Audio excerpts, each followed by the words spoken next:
A sperm whale the size of a school bus drops over a mile straight down into total darkness. Down there, something is waiting. It has eyes the size of dinner plates. Its arms are lined with swiveling razor hooks, and it is about to tear into the whale's skin with everything it has. We are going deep into the most violent, most unknown battleground on Earth. You will hear about sonic weapons, bioluminescent traps, 18,000 stored beaks, and a creature so massive we have never filmed it alive. If you enjoy this, like and subscribe. We cover this kind of stuff every week. Now brace yourself. We begin. Every nature documentary makes it look like an even fight. Two monsters, equal size, equal power, locked in combat somewhere in the dark ocean. It makes for a great story. The story is wrong. The sperm whale is the hunter. The colossal squid is the prey. Every single encounter between these two animals starts the same way. A whale on the attack and a squid fighting to survive. That is the only framing that matches what science actually shows us. And once you understand that, the whole story becomes much stranger. Because here is the part that should not be possible. The whale always wins the fight, but it almost never wins clean. Every adult sperm whale in the Southern Ocean carries permanent scars on its skin. Circular gouges, deep ring marks pressed into the blubber like stamps. Some are small, some are wide as a dinner plate.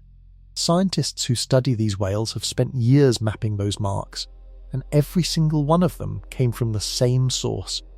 A colossal squid fighting back during the moment it was being eaten alive. The whale is the predator, the squid is the prey, and yet the prey leaves its mark on the predator every single time. That is what makes this story worth telling. The colossal squid does not win.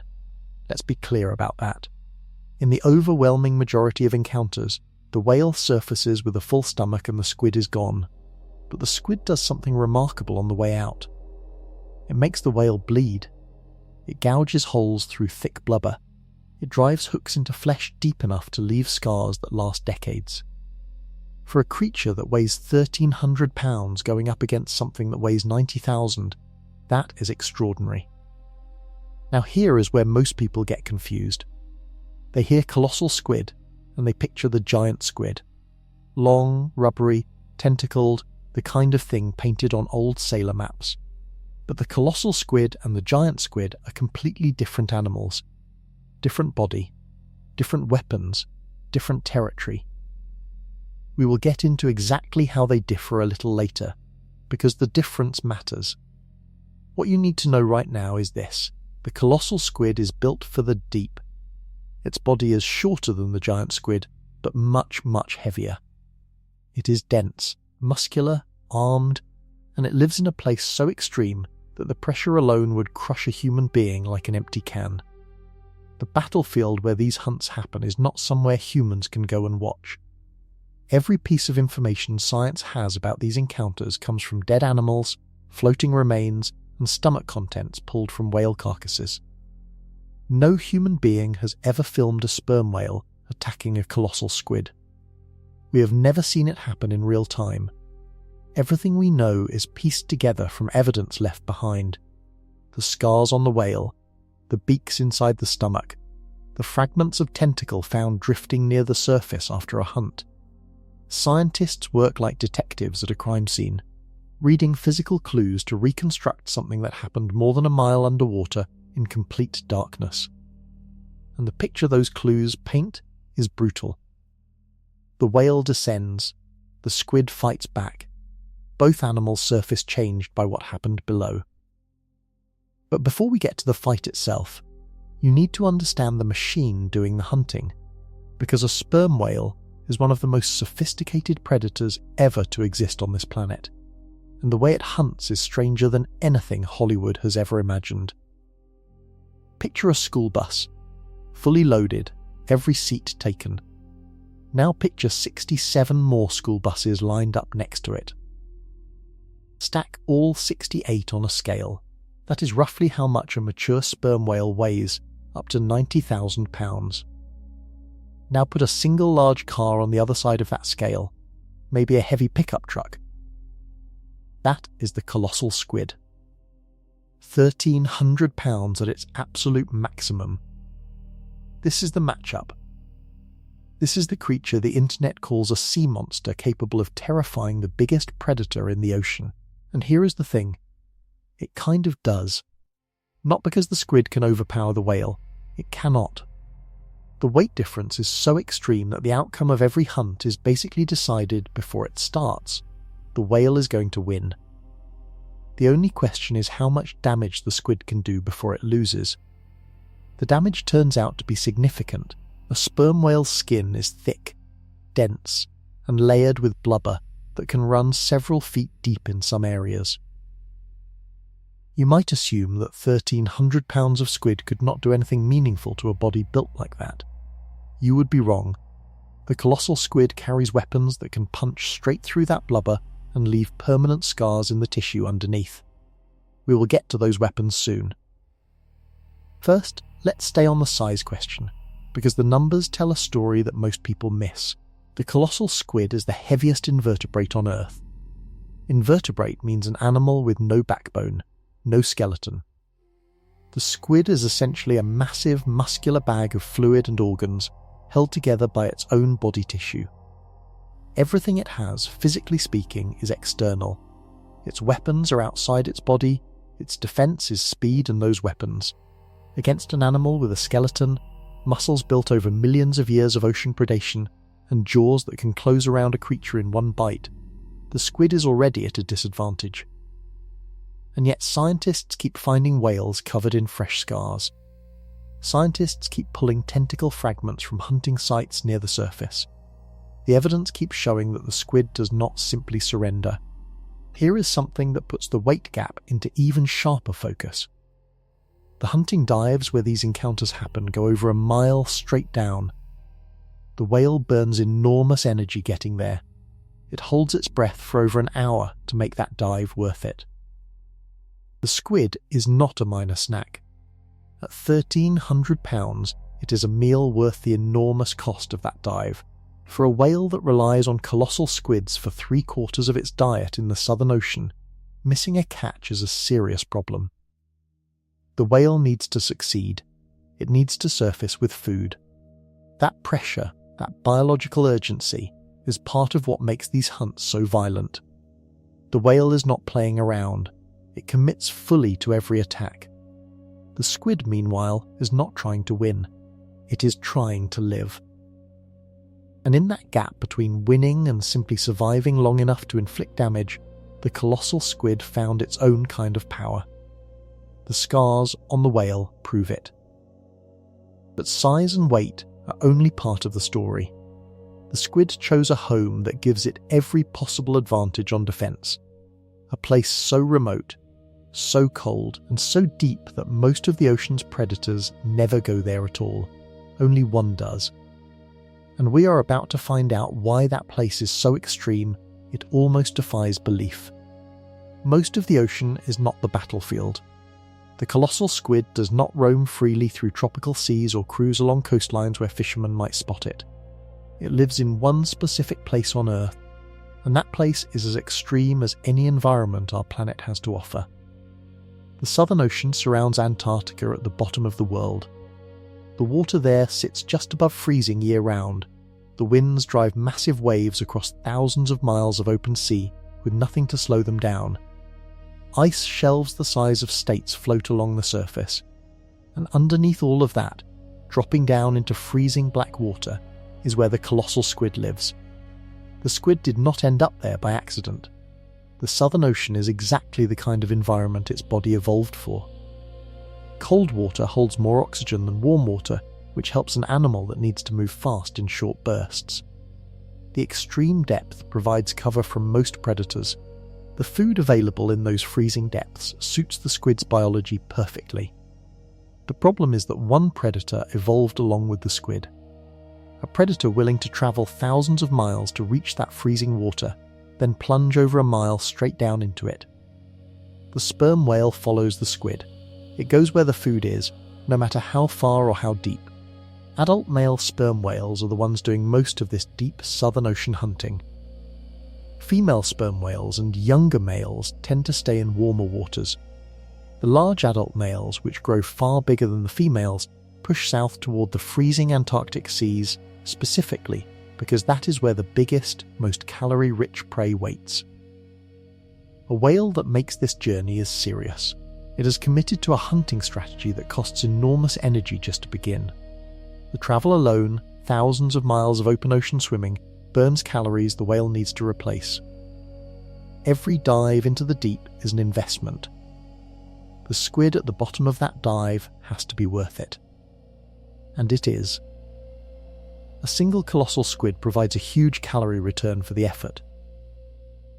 The whale's entire food strategy in the Southern Ocean is built around hunting these animals. Take the squid away, and the whale starves.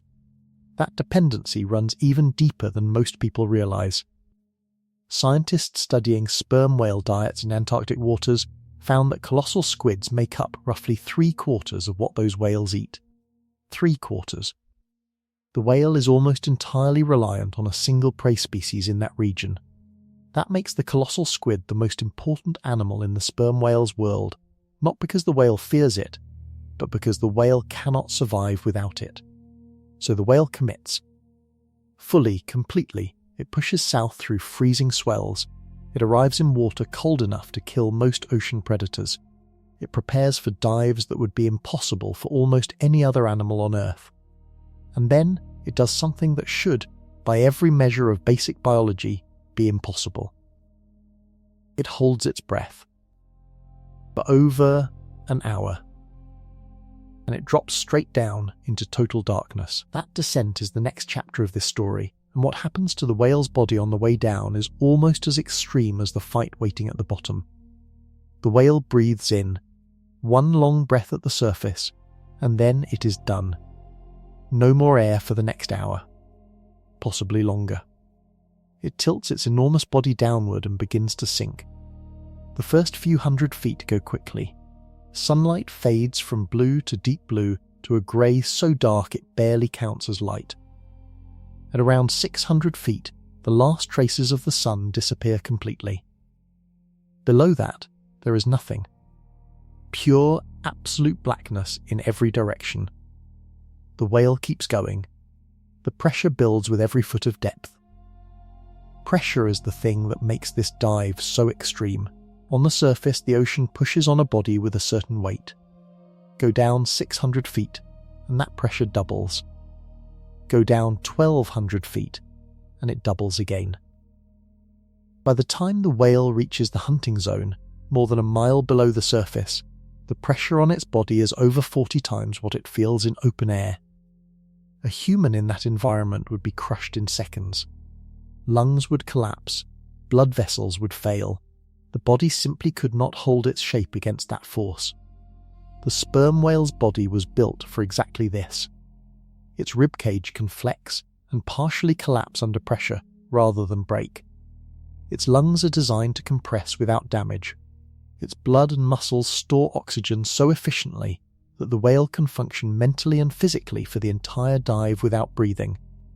Its heart rate drops during the descent, way down. The whale essentially slows itself from the inside, cutting its oxygen use to only what it absolutely needs to keep its brain and vital organs running. Everything else gets shut down.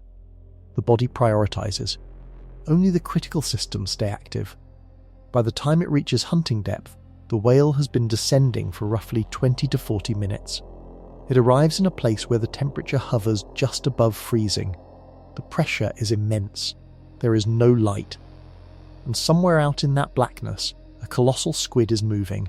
The whale cannot see it. This is the part that stops most people cold when they really think about it. The whale spent over an hour getting to this exact place, burned through enormous energy reserves, slowed its own heart to survive the pressure, and it arrives completely blind. Its eyes are essentially useless at this depth. Even if they were not, there is nothing to see. No light means no vision, no matter how good your eyes are. So the whale hunts with something else entirely. Sound. The sperm whale's skull is not shaped the way most animal skulls are. The front of its enormous head contains a massive structure called the spermaceti organ, a chamber filled with waxy fluid that helps focus and amplify sound. The whale produces clicks inside its head and fires them outward into the dark water. Those clicks travel. They hit objects. They bounce back. And in the fraction of a second between sending the click and receiving the echo, the whale builds a picture. The picture is made entirely of sound. Every object in the water, every movement, every shape gets translated into an acoustic image inside the whale's brain. The squid shows up in that picture like a blip on a radar screen. The whale locks on. The hunt begins.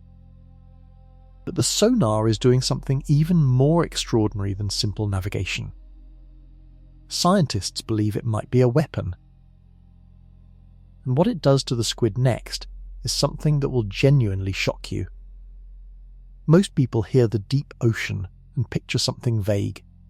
Dark water, maybe a few glowing fish, a general sense of emptiness.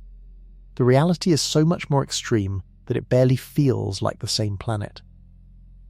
At the depth where sperm whales hunt colossal squids, the environment attacks everything that enters it.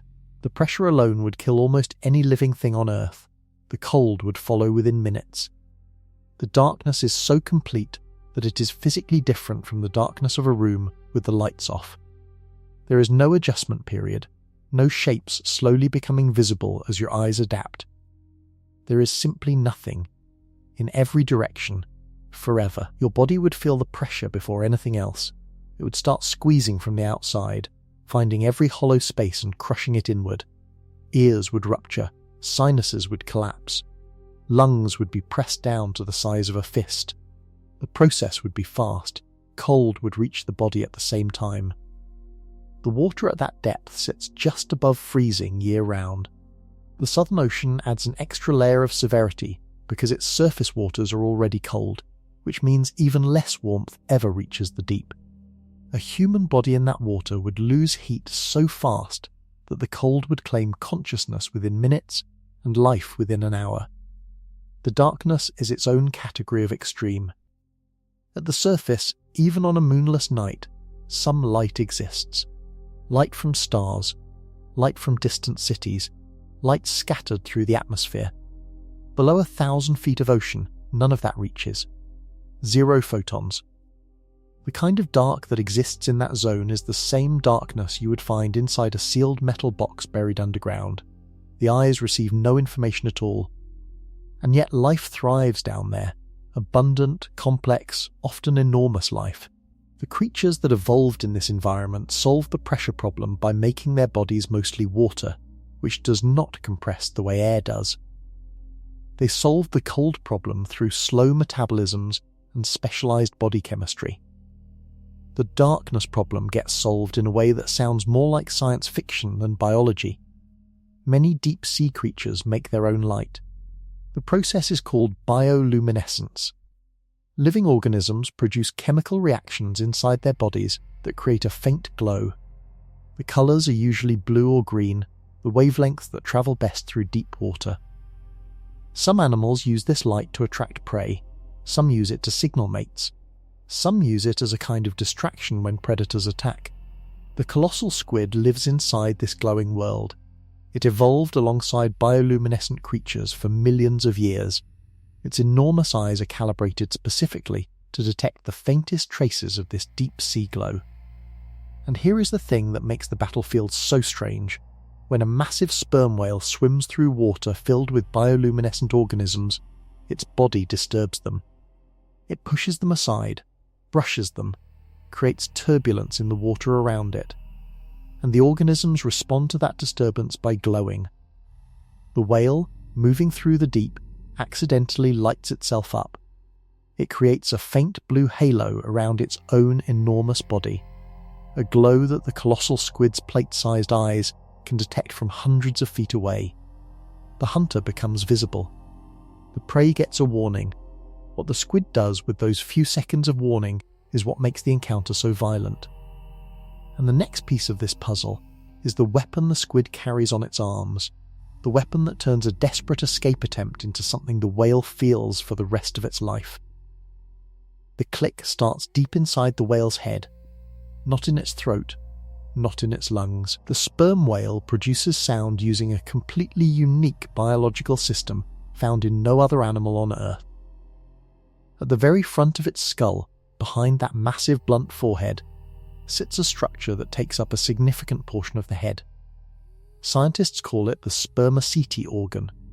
It is a chamber filled with waxy, oily fluid. Surrounding it are layers of tissue that focus, shape, and aim the sound the whale produces. The click is generated in a structure behind this chamber, then fired forward through the fluid, focused by the surrounding tissues, and sent out into the ocean as a tight directed beam of sound. What comes out of the whale is extraordinary. A single click from a sperm whale reaches up to 230 decibels. To give that a frame of reference, a jet engine at full power produces around 140 decibels.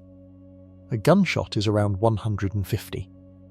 The click of a sperm whale is louder than either of those, by a margin so large it almost becomes meaningless to compare. The click travels through the water at nearly a mile per second. It spreads out in front of the whale, hits every object in its path, and bounces back. The returning echoes reach the whale's lower jaw, which is filled with the same type of waxy fluid as the spermaceti organ, and the jaw conducts those echoes to the whale's inner ear. The brain then processes all of that incoming information and builds a three-dimensional sound picture of everything ahead. The whale can tell the difference between a school of fish and a squid. It can detect the exact shape, size, and distance of an object from the returning echo alone. It can track a moving target through the water, predicting where it will be a fraction of a second from now. It can do all of this in complete darkness, at crushing pressure, while holding its breath, while simultaneously managing a dive of over a mile. The sonar does not just show the whale where the squid is, it shows the whale the squid's exact position in real time, updating with each new click so the whale can adjust its approach continuously. Now imagine being the squid. You are a creature roughly the size of a large car. You are moving through absolute darkness in freezing water. You cannot hear the whale's clicks directly, because squid do not have ears built to detect that frequency. But the bioluminescent glow the whale creates gives you a visual warning. You can see a faint halo of blue light growing in the distance. You know something enormous is coming, and somewhere in that faint glow, pointed directly at you, an acoustic beam is already tracking your every move. The whale has been locking onto you with its sonar for the last several hundred feet of its approach. It knows exactly how far you are, exactly how fast you are moving, exactly which direction you are headed. You have a few seconds, maybe less. Scientists tracking sperm whale dive patterns found that successful hunts often happen in seconds at the bottom of a dive. The whale arrives, locks on fast, and closes the distance before the squid can build up enough speed to escape. But the sonar may be doing more than just tracking the squid's location. A theory backed by serious research suggests that those 230 decibel clicks are aimed at the squid as a weapon, and what they might do to a living animal in their path is something that changes everything about how we understand this hunt. The click hits the squid before the whale does. That is the idea at the centre of one of the most discussed theories in deep-sea biology. Scientists notice something about the way sperm whales hunt. The clicks get louder as the whale closes in. Not slightly louder, dramatically louder. The whale ramps up the intensity of its sonar during the final approach, firing focused acoustic energy directly at its target. At 230 decibels, the question scientists started asking was not just what does the whale hear? The question became, what does the squid feel? Sound is pressure. That is the physics. Sound waves are waves of compressed and expanded air, or in this case water. When those waves are intense enough, they do not just vibrate objects, they push them. They can physically move things. They can disrupt tissue. A team of researchers studying the hunting behaviour of sperm whales and other echolocating predators proposed that the whale's clicks, fired at close range with maximum intensity, might create a focused pressure wave strong enough to physically disorient a squid. The force of the acoustic blast could overwhelm the squid's nervous system, causing something between confusion and brief paralysis. The squid would still be alive, still physically intact. But for a moment, maybe a critical few seconds, its coordination would fail. It would struggle to fire its jet propulsion, its arms would not respond properly. And in those few seconds, a whale travelling at full speed in a straight line would close the remaining distance and clamp its jaws shut. The theory matches a pattern scientists observed in sperm whale hunting success rates. Whales that fire the loudest, most focused clicks tend to be more successful in capturing fast-moving prey. Squids, despite being agile and capable of explosive bursts of speed, get caught at a rate that suggests something more than just the whale being faster. There is another piece of evidence that supports this idea. Scientists studying the remains of colossal squids found near sperm whale feeding areas sometimes find specimens with physical damage that does not match claw marks or beak injuries. The tissue shows signs of trauma from pressure rather than puncture, the kind of damage you might expect from a powerful force wave hitting a soft body. This has never been proven beyond doubt. The hunt happens in darkness, over a mile underwater, and no camera has ever captured it. The theory is based on physical evidence, calculated acoustics, and observed hunting patterns. It fits the data. It has not been disproven. And it changes how you think about the whale's most powerful tool. The sonar is not just a map. It might be a stun gun. If it works the way researchers believe, the sequence of a hunt looks something like this. The whale detects the squid with echolocation from hundreds of feet away. It closes the distance rapidly. In the final approach, it fires maximum intensity clicks directly at the squid's body. The squid experiences a wave of pressure powerful enough to temporarily disrupt its nervous system. The whale arrives in the following seconds and takes it. Clean, fast, brutal, but the squid does not always get stunned. Sometimes the warning from the bioluminescent glow comes early enough. Sometimes the squid's reaction time beats the acoustic wave. And when the squid does not get stunned, the encounter turns into something neither clean nor fast. The squid fights, and the hooks it carries on its arms make fighting back absolutely devastating. The whale has been tracking the squid for the last few hundred feet. Every click firing out, every echo returning, every update drawing the target closer on the whale's internal sound map. The squid has no idea it is being tracked. The bioluminescent glow has not yet reached it. The water around the squid is still dark, still cold, still quiet. And then the glow arrives. A faint shimmer of blue at the edge of the squid's vision. The tiny organisms in the water being disturbed by something enormous moving fast. The light is not bright. But those dinner plate eyes catch it immediately, because they evolved over millions of years to do exactly this. For a brief moment, the squid and the whale exist in the same awareness. The whale knows exactly where the squid is. The squid now knows something massive is approaching. That moment is extremely short. The sperm whale reaches speeds of around 12 miles per hour during a hunting burst.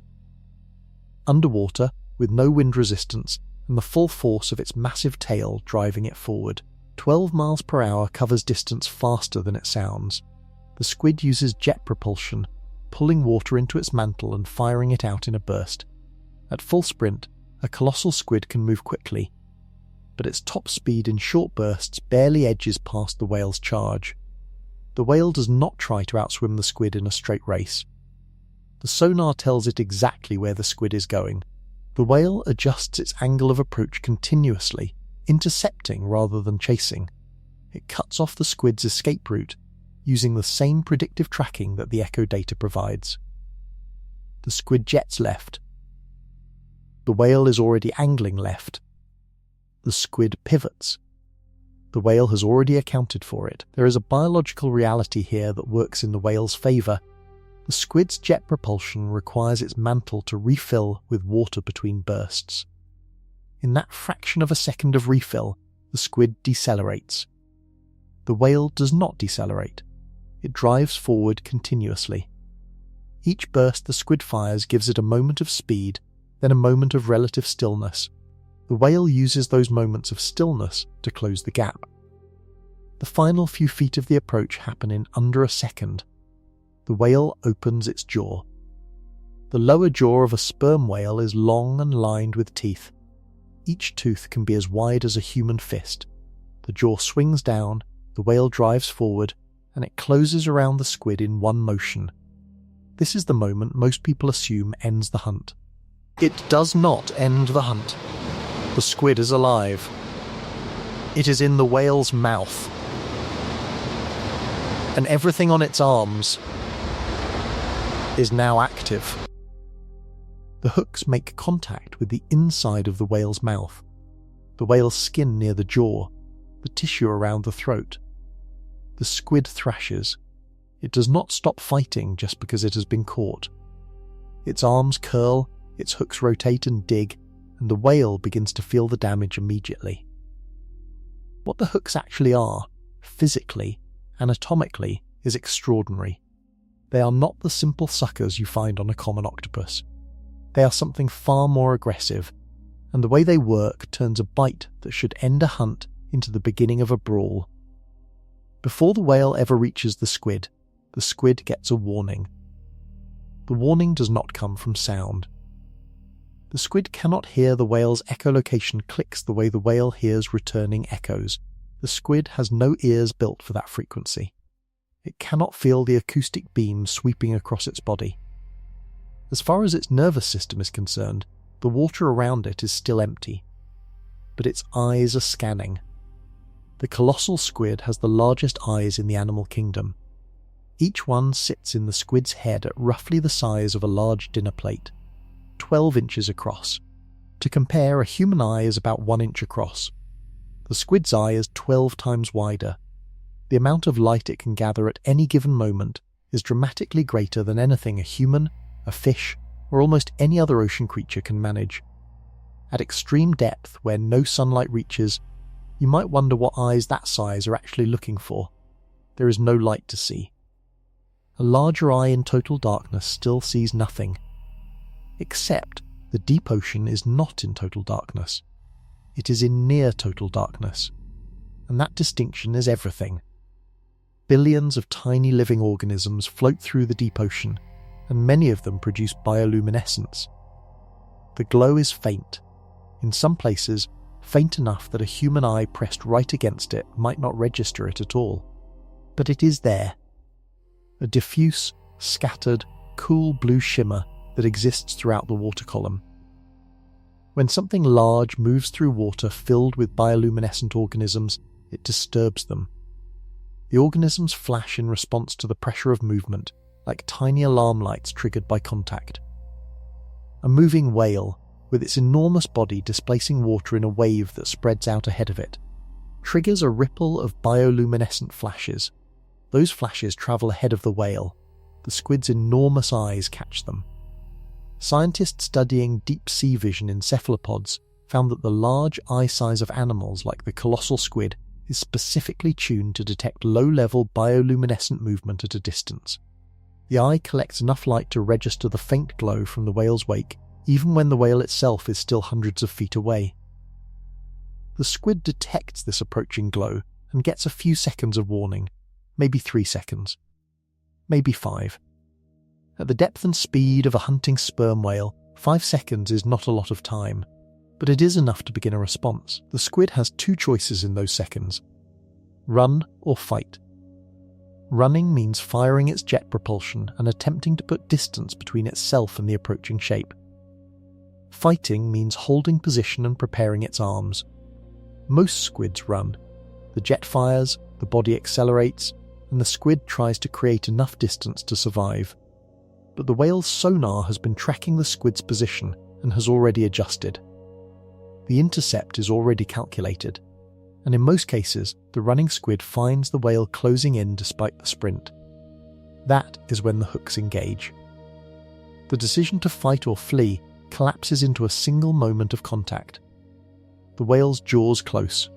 The squid's arms are already there, curling around whatever they can reach, and those hooks, rotating and setting into flesh, begin the only form of payback available to an animal that knows it has already lost. The squid gets its warning. The glow is visible. The whale is already close. In that sliver of time, the squid's nervous system runs through its options, and that process happens faster than any thought. Because squids do not think the way we do. They react. Their nervous system is distributed across their body, with clusters of nerve cells running through their arms and mantle. The decision to flee is less a choice and more a full-body reflex. The mantle contracts. Water floods in. The squid fires its jet. The speed is impressive. In a short burst, the colossal squid accelerates fast enough that a human watching from the side would see it as a blur. The body shoots backward, arms trailing, mantle contracting and expanding in rapid pulses. For about 3 seconds, the squid is moving faster than anything around it. Then the mantle has to refill. The body slows. In that pause, the whale has closed more of the gap. The squid fires again, slows again. The whale closes again. Some squids manage to escape. The deep ocean is vast and dark, and a whale that misjudges its intercept angle can miss. The squid shoots off at an unexpected angle. The whale overshoots, and by the time the echolocation reacquires the squid's position, the distance has grown enough to make a second chase costly. A whale that burns oxygen chasing a missed squid faces a harder calculation on every subsequent attempt. The oxygen it spent on a failed chase is oxygen it cannot spend on the next one.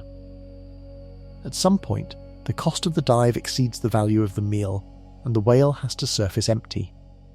So a squid that escapes once significantly reduces the odds of a second attempt.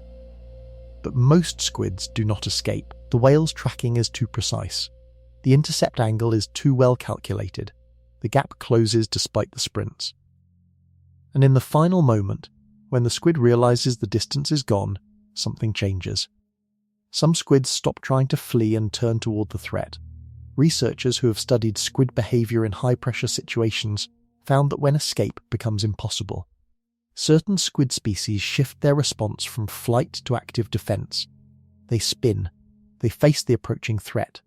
They extend their arms outward, hooks engaged, and they use the remaining seconds of distance to position themselves for maximum damage.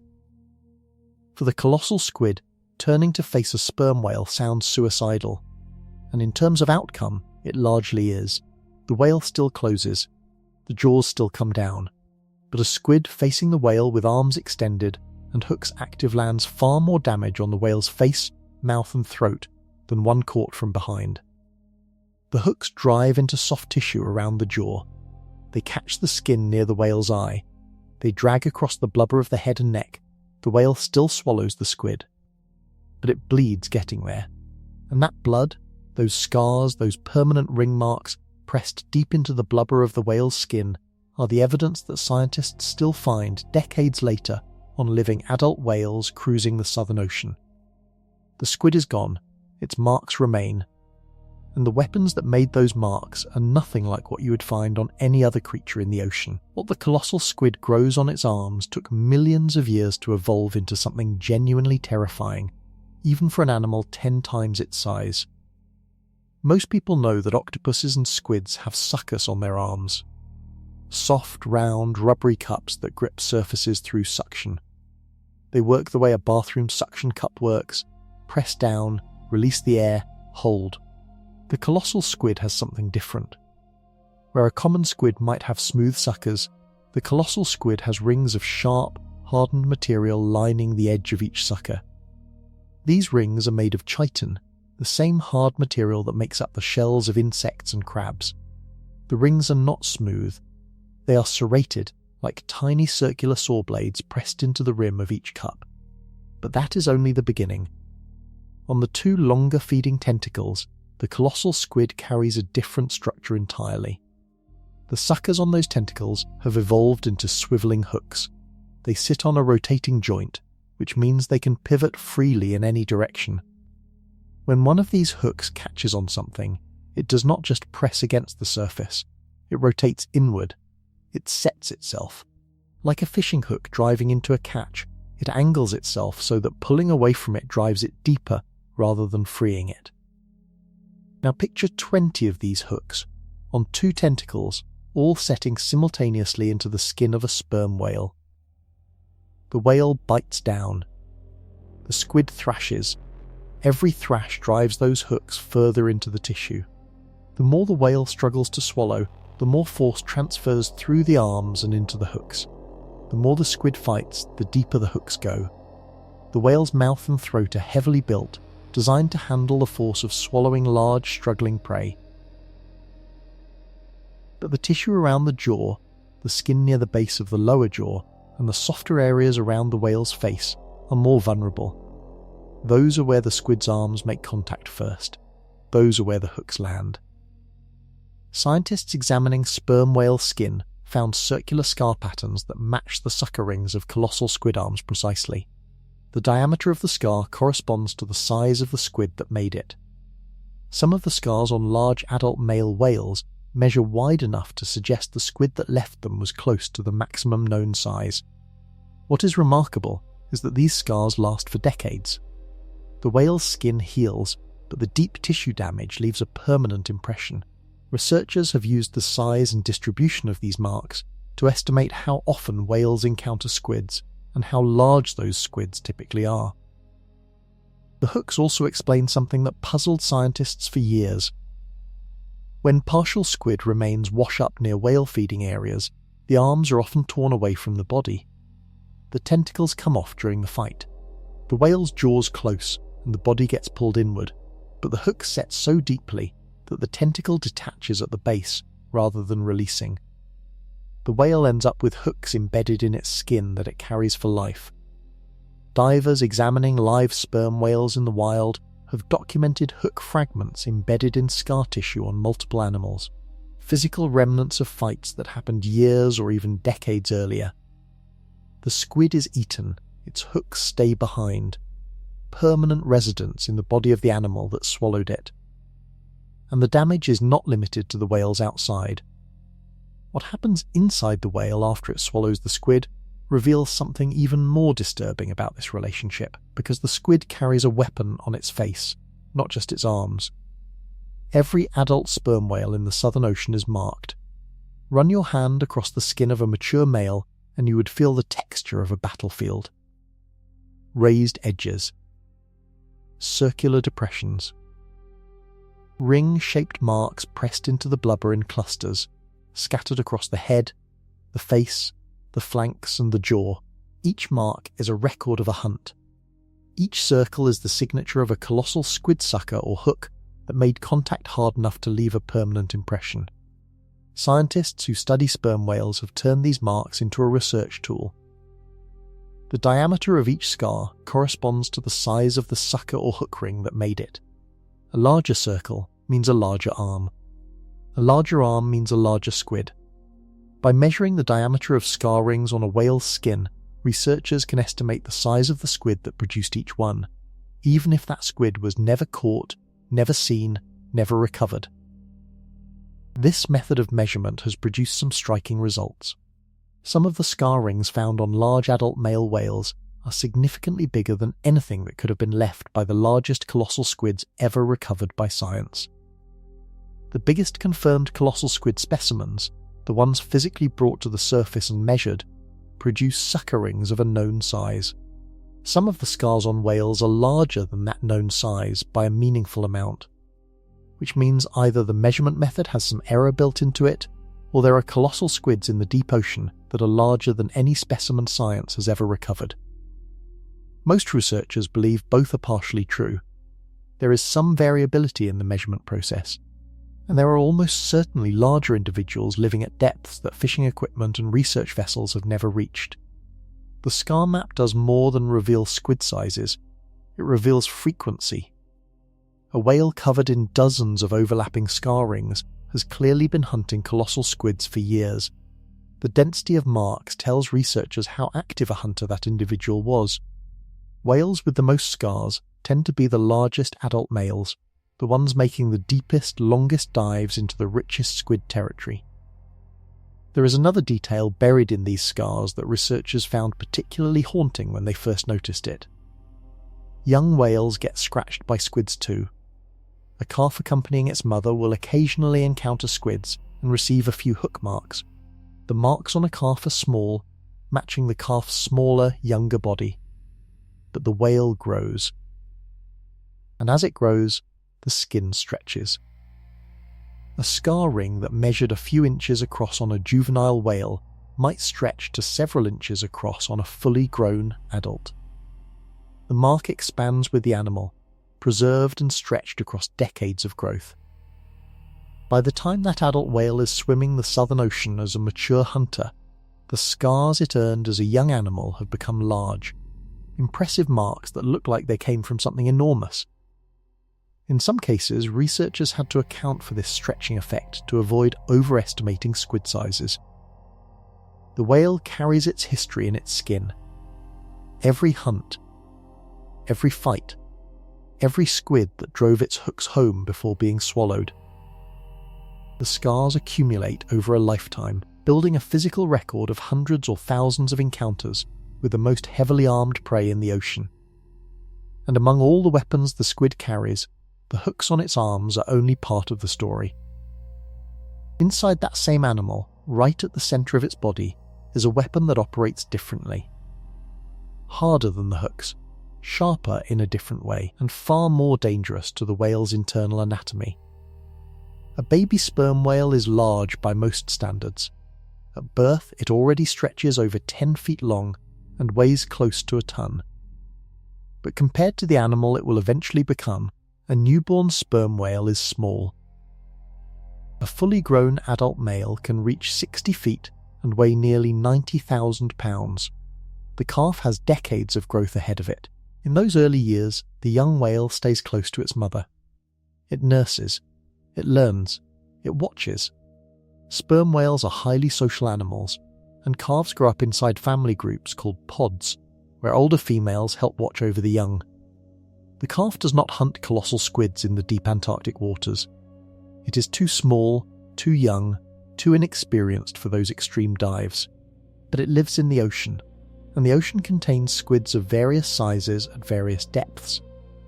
In shallower water, smaller squid species are abundant. The calf occasionally encounters them. Sometimes during those encounters, a squid lands a hook. The hook mark on a calf is modest. The squid that made it was smaller. The calf's body is younger, the skin thinner.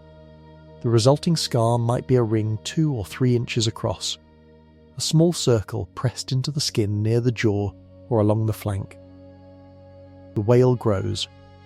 Over years and then decades, the calf's body expands dramatically. The skin stretches to cover more and more mass. Everything on that skin stretches with it. Scar tissue stretches. Ring marks stretch. That 2-inch circle from a juvenile encounter becomes 3 inches, then 4, then 5, as the whale approaches full adult size. A researcher examining a fully grown adult whale and measuring a 5-inch scar ring might reasonably calculate that the squid that left it had arms of a corresponding diameter, suggesting a very large squid. But the scar started smaller. The squid that made it was much smaller. The measurement has been inflated by decades of growth. This discovery, documented by marine biologists studying sperm whale scars over long time periods, forced scientists to rethink some of their size estimates for colossal squids based on scar data alone. A portion of the enormous scar rings that suggested giant. Unrecovered squids might actually be stretched juvenile scars from much smaller encounters. Some of them. The key word is some. Because not all large scar rings can be explained by stretching. Some are too large to be accounted for by growth alone. Some sit in parts of the body where the skin does not stretch significantly. Some appear alongside other marks that clearly came from adult-sized encounters, forming clusters that tell a coherent story of a single violent hunt. The stretching phenomenon explains some of the mystery. It does not explain all of it. And that is the detail that makes scientists uncomfortable. Because if you remove all the scar rings that can be attributed to juvenile growth and stretching, you still have a residual population of marks that do not fit any known squid. The evidence for something larger still lurking in the deep does not disappear, when you account for stretching. It just gets smaller, more precise, and more difficult to explain away. The whale carries decades of evidence in its skin. Some of that evidence is distorted by time. Some of it points to something science has never pulled to the surface. And that something, if it exists, would be the most formidable opponent a sperm whale ever faces. But we are getting ahead of ourselves. The squid already has a weapon that is terrifying enough at its known size. That weapon is not on its arms, it is on its face. The sperm whale's mouth is impressive in a simple, brutal way. The lower jaw is long and narrow, lined with cone-shaped teeth. Each tooth can be roughly the size of a human fist, and a full-grown whale carries over 40 of them. The teeth fit into sockets in the upper jaw when the mouth is closed. The jaw itself is powered by some of the strongest jaw muscles in the ocean, capable of generating enormous closing force. But the whale does not use those teeth the way a shark uses its teeth. The sperm whale does not cut. It does not slice, it grabs. The jaw closes around the squid and holds it, and then the whale uses suction and its throat muscles to pull the prey inward. In most hunts, the squid goes in whole. The squid's body is soft. Most of it consists of water, muscle, and connective tissue that breaks down quickly under pressure and in the whale's digestive system. The mantle, the arms, the internal organs, all of it digests efficiently. Within hours, most of a swallowed squid has been processed. Except for one part. At the centre of the squid's body, where the arms meet at the base, sits the beak. It is called a beak because it resembles one, specifically the beak of a large parrot, curved and hooked, with upper and lower sections that close over each other. The comparison is accurate except for scale. A parrot beak is small. The beak of a colossal squid is the size of a large orange and made of material so hard it outlasts everything around it. The beak is made of chitin, the same material as the hook rings on the arms. Chitin in this concentration and structure is one of the hardest biological materials that exists. It is immune to the stomach acid that breaks down everything else the whale swallows. It is unaffected by pressure, temperature, or digestive enzymes. The beak sits in the whale's stomach, inert, and waits. But before it gets to the stomach, the beak is an active weapon. When the squid is being swallowed and is still partially alive, it uses the beak.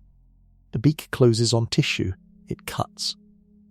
The muscles controlling it are among the strongest in the squid's body, and the curved edge of the beak can slice through whale flesh with significant force. The damage from the beak tends to happen in the throat and the upper digestive tract, areas the squid can still reach as it is being pulled inward. These injuries are internal and do not leave surface scars, which is why they went largely unrecognised for a long time.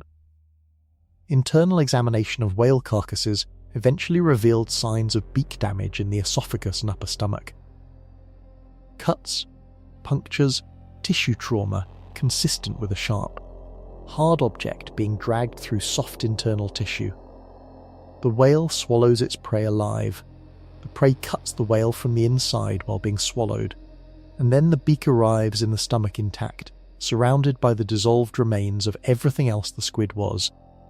The whale carries it forward from that moment because there is no way to expel it. The beak remains in the stomach indigestible for the rest of the whale's life. One whale carries one beak from one squid. A whale that has hunted for decades carries something far more remarkable, and finding it inside a dead whale was one of the most haunting discoveries in deep-sea biology. The beak is the part of the squid most people have heard about, but inside the beak, hidden from view until you look directly into the opening, sits something that works alongside it in a way that is deeply unsettling. The radula. Every squid, every octopus, and most mollusks carry one. The name is Latin and roughly translates to scraper. The radula is a ribbon-like structure covered in rows of tiny hardened teeth. It sits just inside the beak, attached to a muscular organ that can extend it forward and retract it. The motion it makes when feeding is a rapid back and forth rasping movement, dragging those teeth across whatever material is in front of them. In smaller squid species, the radula is modest. a modest tool for a modest meal. In the colossal squid, the radula is built for large-scale work. The teeth covering it are harder and more densely packed than in most squid species. The muscular organ driving it is powerful. And when the squid is actively feeding or fighting, the radula can be extended through the beak and used to scrape material away from a surface. That surface, during a hunt where the squid is fighting back while being swallowed, is whale tissue. The sequence is this. The beak closes on flesh and cuts. The radula extends and rasps across the wound, tearing away the material the beak has already cut. It is a two-stage process. The beak opens the cut, the radula deepens it. This combination, in the context of a squid being actively swallowed by a whale, means the squid is inflicting layered damage to the whale's throat and upper digestive tract during the swallowing process. Not just punctures, not just surface cuts, rasping tissue removal, the kind of injury that heals slowly and leaves significant internal scarring. Finding the radula intact inside a whale stomach alongside the beak is significant for researchers. A recovered radula's size corresponds to the body size of the squid it came from, just as the beak does. Together, the two pieces provide more precise size estimates than either alone, and the condition of the radula tells its own story. A heavily worn radula, with teeth ground down and rasping surfaces degraded, came from an old squid that had been feeding actively for a long time before it was caught. A sharper radula came from a younger animal. Researchers examining deceased whale stomachs have found radulae in various stages of wear, alongside thousands of beaks, each one a separate encounter, a separate squid, a separate fight. The detail that changes how you feel about all of this is this.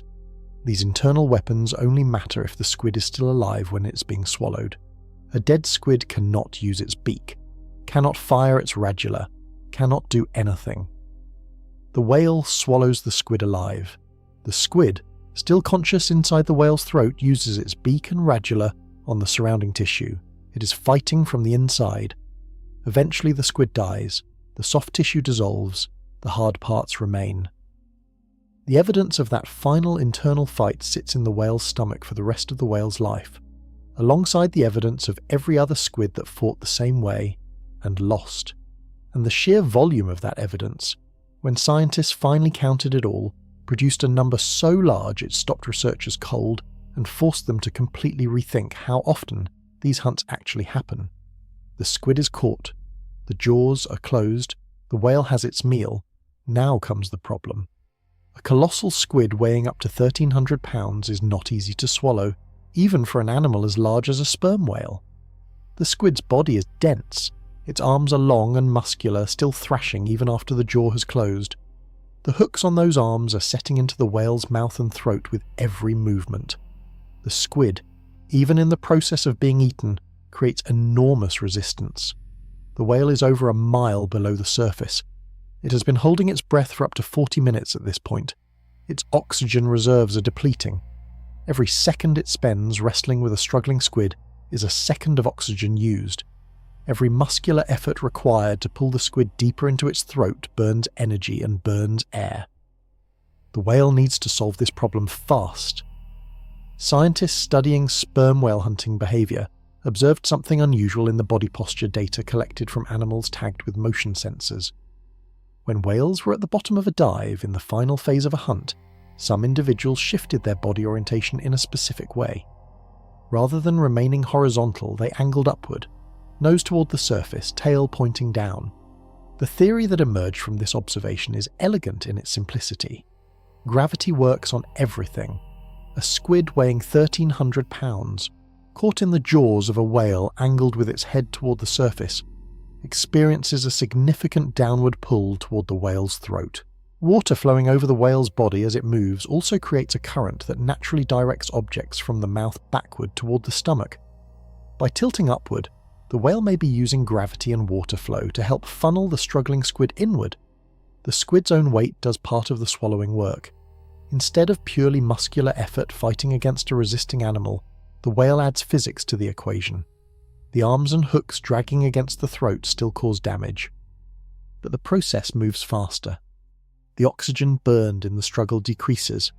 The whale reaches the surface sooner with a full stomach, rather than spending extra minutes working against a heavy, resisting animal at maximum depth.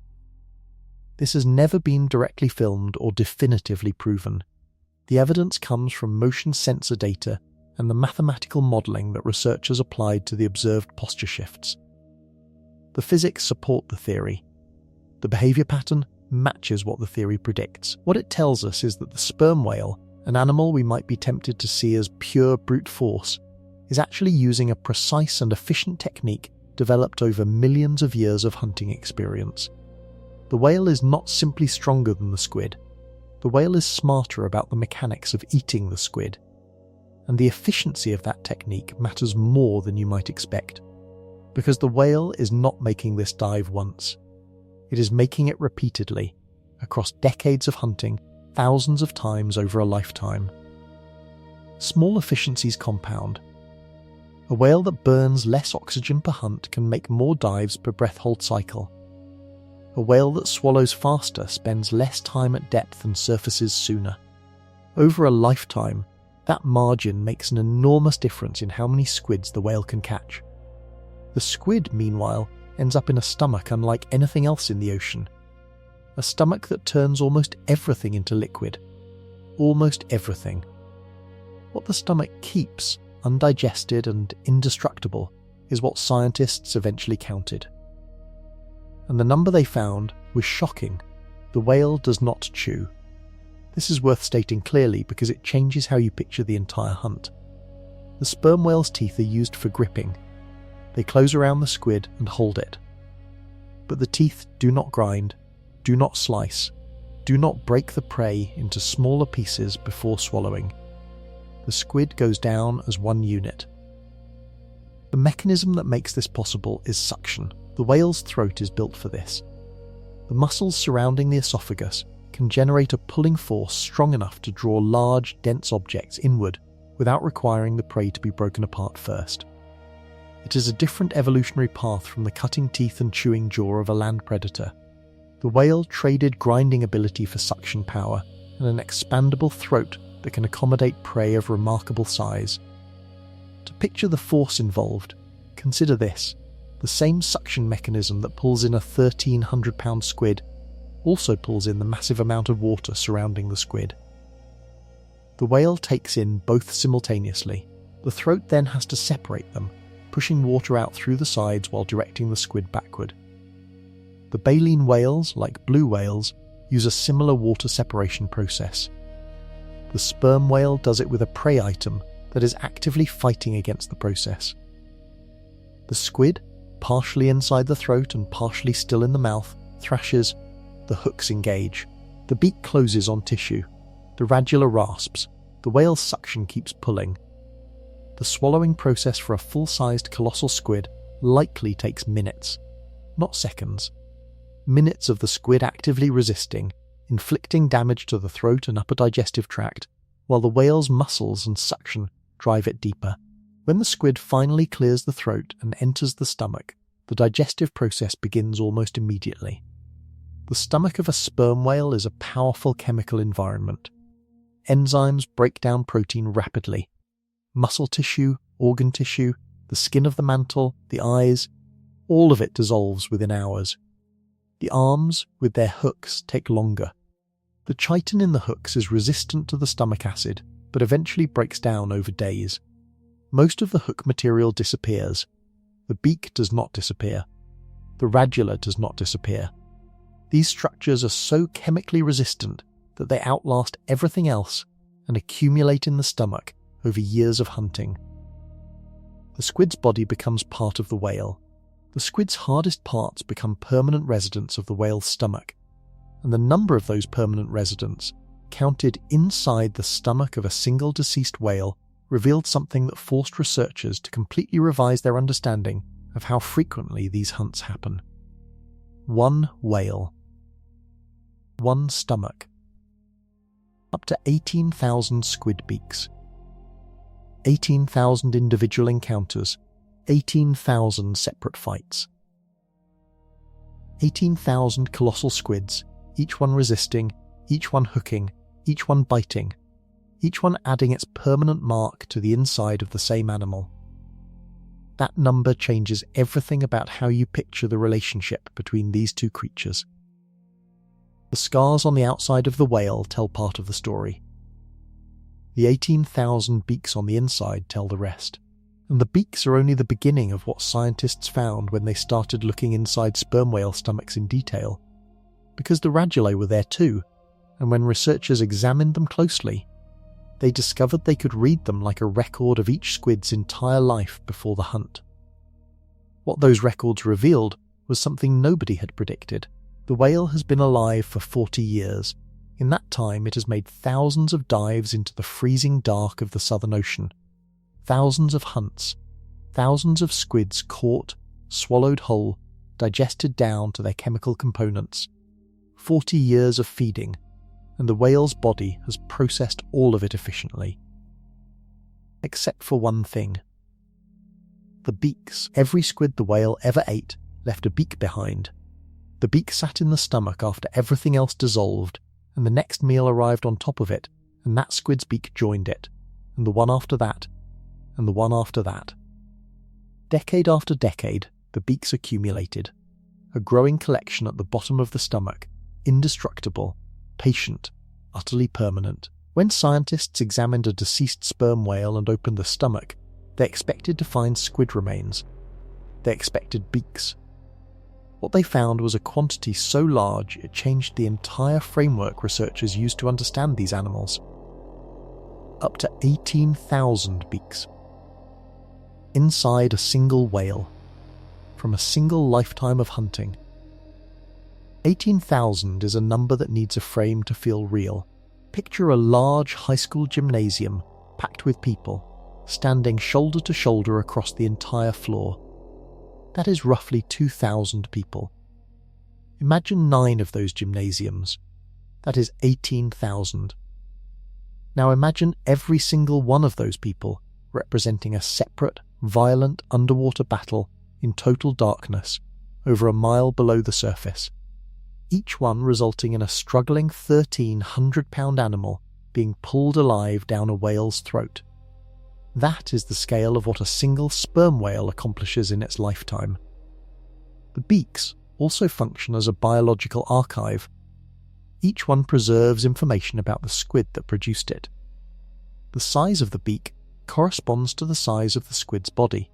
Researchers can examine a beak and calculate, with reasonable accuracy, how large the squid was, how old it was based on growth rings similar to tree rings inside the beak's structure, and even what region of the ocean it likely came from based on chemical signatures absorbed from the water during its life.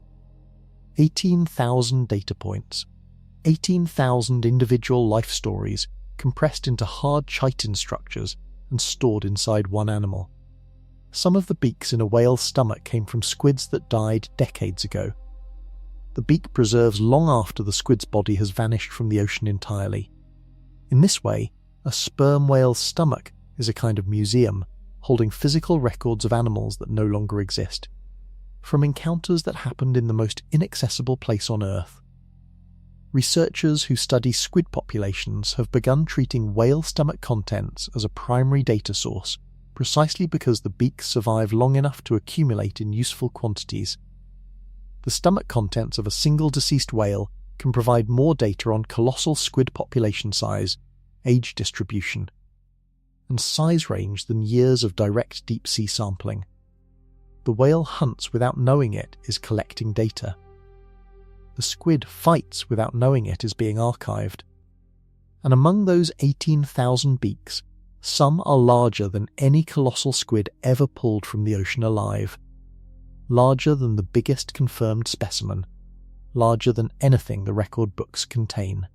Those oversized beaks have been driving one of the most persistent mysteries in deep-sea biology for decades.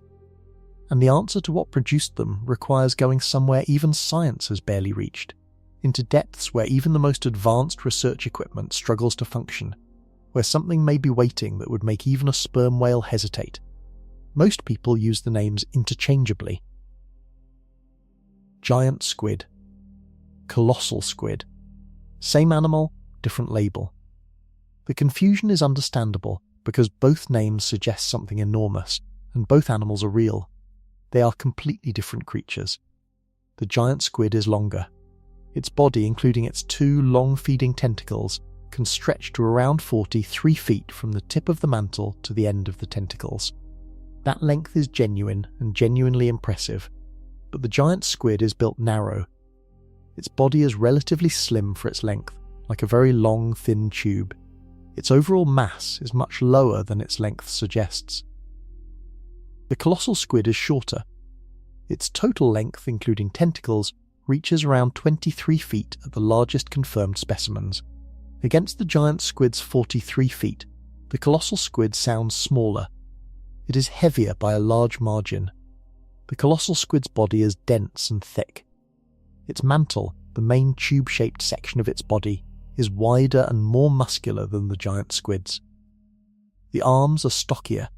The overall mass is significantly greater. The heaviest giant squid ever recorded weighed a few hundred pounds.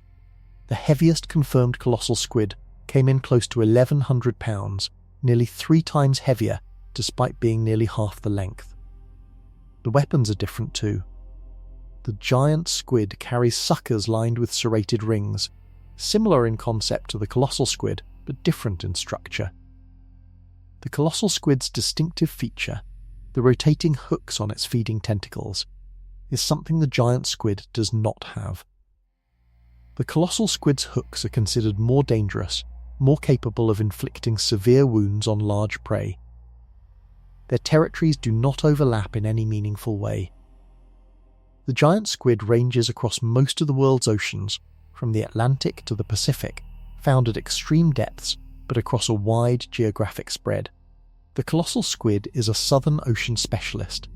Its range is almost entirely restricted to the Antarctic waters surrounding the continent. It is adapted specifically for the freezing temperatures and extreme pressure of that environment, and does not thrive elsewhere. Sperm whales hunt both. In most of the world's oceans, when a sperm whale dives for a squid, it is hunting a giant squid.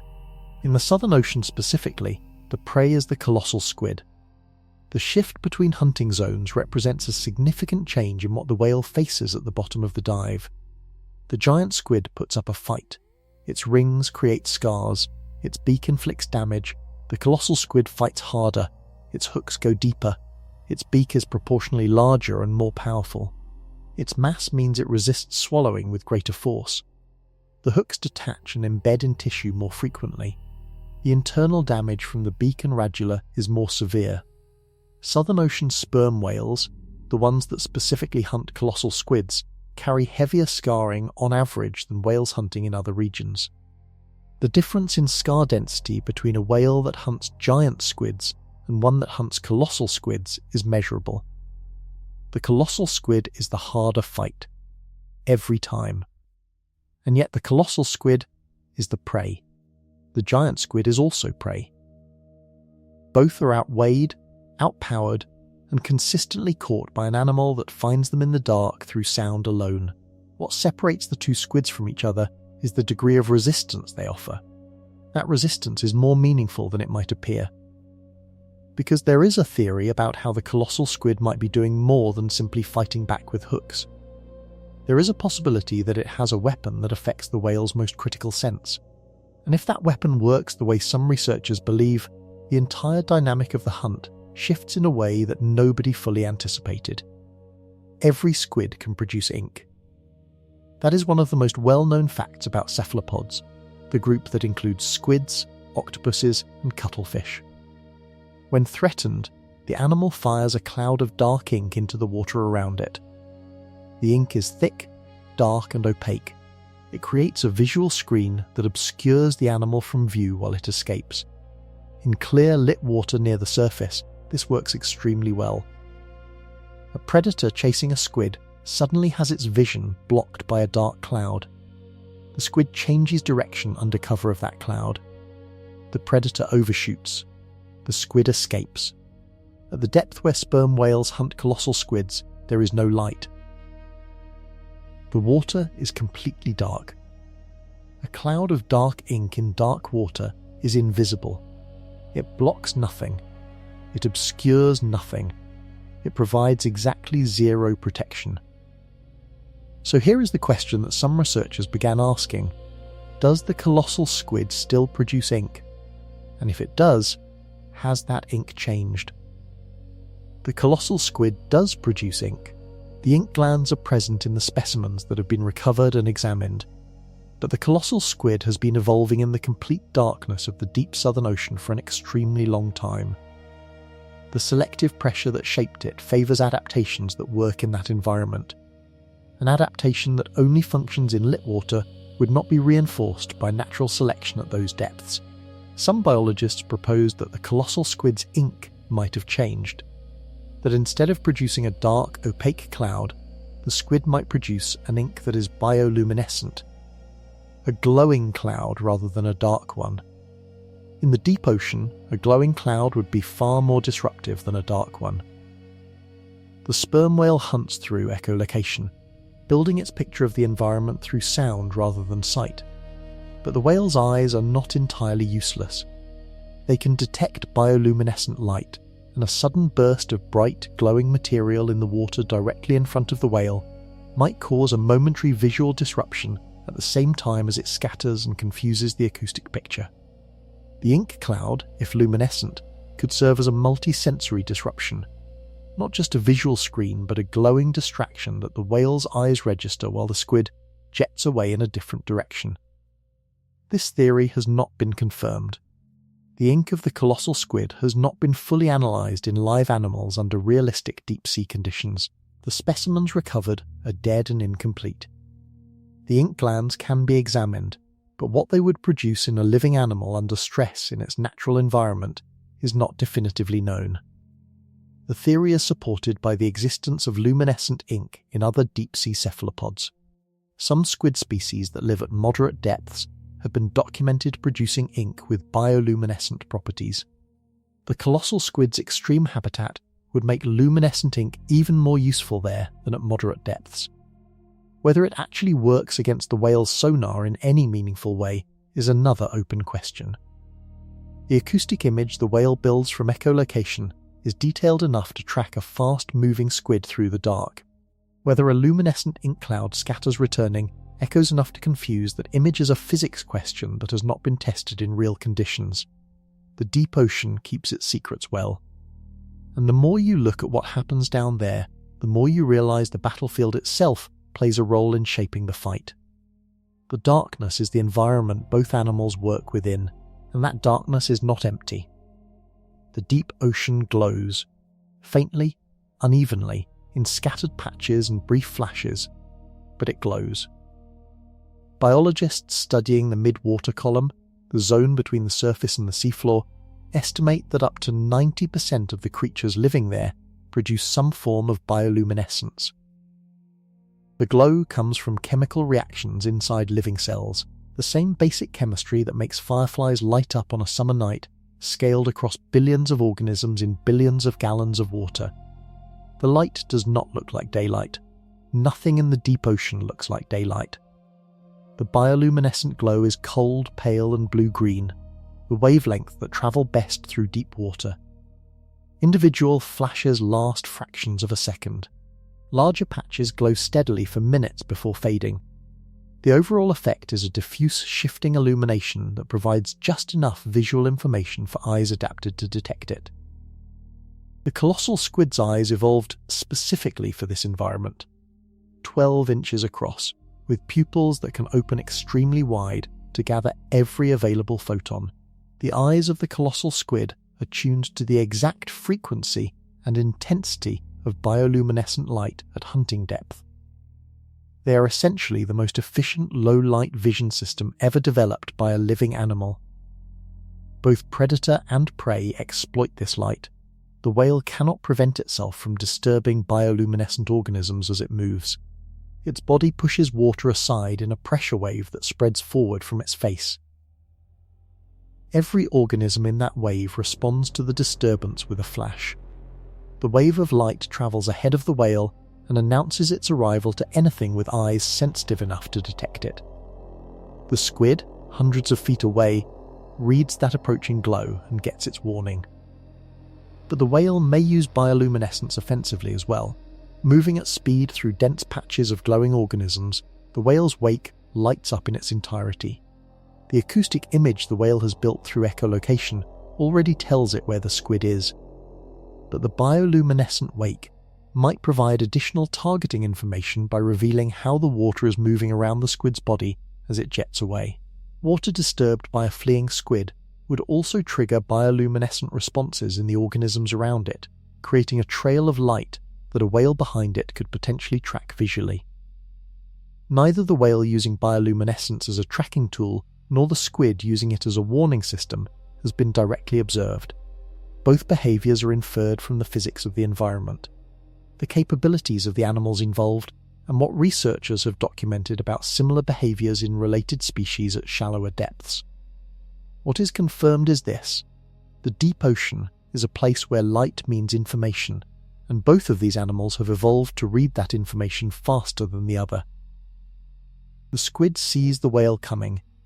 The whale sees the squid fleeing. The battle for position happens in a flickering blue world a mile underwater, where every movement produces light, and every light is read by a predator or a prey. It is a battlefield more alien than anything on dry land, and nobody who studies it has ever seen it directly. The only windows into what happens down there are the animals themselves, the scars they carry, and the contents of their stomachs. Which brings us back to the numbers. Because the frequency with which this battle plays out is something that only became clear when researchers added up everything the stomach contents were telling them. 3 out of every 4 meals a sperm whale eats in the Southern Ocean is a colossal squid. That number comes from stomach content analysis of sperm whales studied in Antarctic waters. When researchers counted what was inside, squid beaks dominated the collection by an enormous margin. Other prey items appeared occasionally: fish, smaller squid species, even rare deep-sea fish.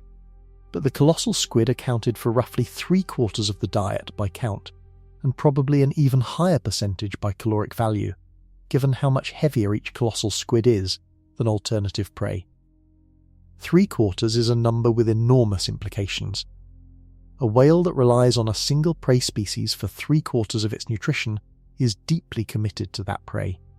Its entire diving strategy, its migration patterns, its geographic range, even its social behaviour, everything bends toward maximising access to that one food source.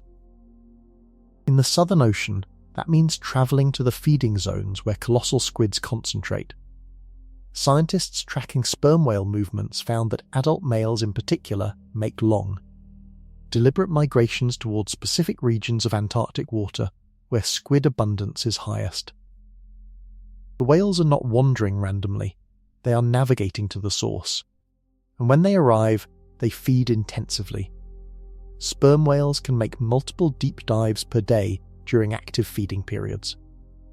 Each dive lasts over an hour in total when you count the descent, the hunting at depth, the ascent, and the recovery breathing at the surface. A whale feeding at maximum intensity might complete several successful hunts in a single day. Multiply that across the days of a feeding season. Multiply the feeding season across decades of adult life. The 18,000 beaks inside a single whale stop seeming like a shocking anomaly and start seeming like a reasonable accounting of what a lifetime of intensive specialised hunting actually produces. Now scale that to the population. There are tens of thousands of sperm whales alive in the world's oceans. A significant fraction of the adult males spend time in Southern Ocean feeding grounds. Each of them is running the same math, dozens of hunts per feeding period across decades of adult life. The number of individual colossal squids consumed by sperm whales every year is enormous. Enormous enough that the hunting pressure sperm whales apply to colossal squid populations is one of the primary forces shaping the squid's population size and distribution. The squid in turn shapes the whale. The whale's biology, its diving capacity, its echolocation, its jaw structure, its suction feeding mechanism. Every major feature of its hunting apparatus evolved alongside the colossal squid as prey. These two animals have been locked in an evolutionary relationship for millions of years, each one pushing the other to become more extreme. The squid evolved larger eyes to detect the whale's approach. The whale evolved louder clicks to detect and potentially stun the squid. The squid evolved stronger hooks to inflict damage on the whale. The whale evolved more efficient swallowing to minimize the time the hooks can do damage. Back and forth. Escalating, each adaptation answered by a counter-adaptation in the other animal. The result is two creatures pushed to extremes so severe that neither could exist in its current form without the other. That escalation has been running for millions of years, and it is still running. Somewhere in the deep right now, a whale is locking onto a squid with its sonar. The squid is seeing the approaching glow. The chase is beginning. But here is what changes everything about how we understand this. We have never seen any of it. Every single piece of knowledge science has accumulated about this relationship was gathered without ever witnessing the central event directly. No camera has ever filmed the fight. No submarine has ever positioned itself a mile underwater in Antarctic darkness and watched a sperm whale hunt a colossal squid in real time. The technology to do this does not currently exist in a form that could survive the pressure and darkness at that depth, while also being positioned in exactly the right place at exactly the right moment. Everything science knows came from somewhere else. The primary source is the whales themselves, specifically deceased whales that washed ashore or were found floating, and in earlier centuries, whales that were killed during the commercial whaling era. The stomach contents of those animals provided the first systematic data on what sperm whales actually ate. Whalers in the 19th and early 20th centuries were the first to notice that sperm whale stomachs contained large numbers of hard, curved objects they could not identify. The objects were parrot-like, sharp at the tip, built in a way that clearly belonged to a living thing, some kind of beak. But from what animal? The mystery was eventually solved when scientists began connecting the beaks to the squid species being slowly documented from ocean specimens and occasional strandings. The beaks matched squids. The size of the beaks matched squids that nobody had seen alive at full size. Some beaks matched squids larger than any specimen ever recovered from the ocean. The stomach had become a window. Looking into a sperm whale's stomach was looking into the deep ocean itself. Every beak was a data point from a place nobody could go directly. This research method has become increasingly sophisticated. Modern analysis of whale stomach contents includes isotopic analysis of the beak material, which can reveal what the squid ate during its lifetime, what water temperatures it lived in, and roughly what depth it inhabited. Chemical signatures absorbed from the environment during a squid's life are preserved in the beak material long after the squid is gone. A single beak recovered from a whale stomach can tell researchers about a squid that died before any human observer was anywhere near that region of the Southern Ocean. Beach strandings contribute additional data. When a sperm whale dies at sea and its body eventually washes ashore, the stomach contents are often still partially intact. A stranded whale is a research opportunity that scientists respond to urgently, because the material inside begins degrading quickly once the whale is exposed to air and sun. Research teams have documented races against time on remote coastlines, cutting into the stomachs of freshly stranded whales in difficult conditions to recover as many beaks as possible before decomposition makes the material useless. The dedication is justified by the data. A single whale stomach can yield more information about deep-sea squid populations than years of net sampling at depth. The whale has done the sampling work over a lifetime. The stomach stores the results. Tagging programs add another layer of information. Scientists attach data recording devices to living sperm whales that track depth, time, acceleration, and in some cases acoustic activity. The data from these tags has revealed the dive profiles of individual hunts, how deep, how long, how fast, how the whale moves at the bottom of a dive. Those dive profiles are the closest thing to a witness account of a hunt that currently exists. And those accounts show something about what happens at the bottom of the dive that raises yet another question. one about what happens when the whale misses. Because missing is not just a failed meal. For some whales, missing is a crisis. The whale's skin is a document. Every marine biologist who studies sperm whales learns to read that document. The ring-shaped marks pressed into the blubber are not random damage. They are structured records of specific encounters, and a trained eye can pull significant information from them. The diameter of each ring corresponds to the width of the sucker or hook that produced it. That width scales predictably with the overall body size of the squid. A ring that measures a certain width came from a squid of a calculable size. The measurement is not perfectly precise, but it falls within a range that researchers can work with statistically. The distribution of marks across the whale's body tells a different story. Marks concentrated around the jaw and the lower face came from encounters where the squid made contact with the whale's head during the attack, likely the moment the jaw closed and the squid's arms wrapped around whatever they could reach. Marks further back along the flanks, on the sides of the body, suggest encounters where the squid initially evaded the jaw and was pursued before being caught, with contact happening along the side rather than at the front. The depth of the marks reveals the intensity of each encounter.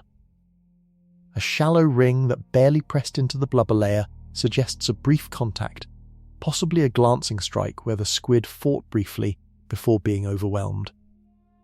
A deep ring, sunk into the tissue beneath the blubber, suggests prolonged contact where the hooks drove in repeatedly as the squid thrashed for an extended period. Scientists examining marks on multiple individual whales found a pattern. The largest and deepest marks tend to appear on the oldest, largest adult males. These are the whales making the deepest dives, hunting in the richest squid territory, and catching the biggest prey. Their skin carries the record of decades of the most intense encounters. Younger, smaller males show shallower and smaller marks on average, consistent with hunting in less extreme conditions at shallower depths, encountering smaller squids. Researchers have also used the scar data across multiple individual whales to estimate squid population characteristics. If a significant number of whales all carry marks from squids of a particular size range, that size range was likely abundant in the hunting area during the period when those whales were actively feeding there. The whale population collectively creates a biological sample of the squid population across decades. No single whale tells the full story, but dozens of whales examined together start to build a picture of what the squid population looked like over time. That picture has revealed something troubling. The average size of squids inferred from scar measurements has shifted over the decades that researchers have been collecting this data. Some analyses suggest the largest squid sizes are appearing less frequently in recent scar data than in older records. Whether this reflects actual changes in the squid population, changes in where the whales are hunting, or gaps in the data collection is actively debated. The ocean at the depth where these animals live is changing. Water temperatures in the Southern Ocean have been gradually shifting. How those temperature changes affect the colossal squid population, which is specifically adapted to extreme cold, is a question that scientists are treating with increasing urgency. The whale's skin records the past. What it might record in the future depends on what happens to the squid population, and the squid population depends on conditions in a place that science has barely touched. That untouched territory, the unexplored mid-water depths of the Southern Ocean, is the next piece of this story. And what might be living there is something that makes even the known facts about the colossal squid feel modest by comparison.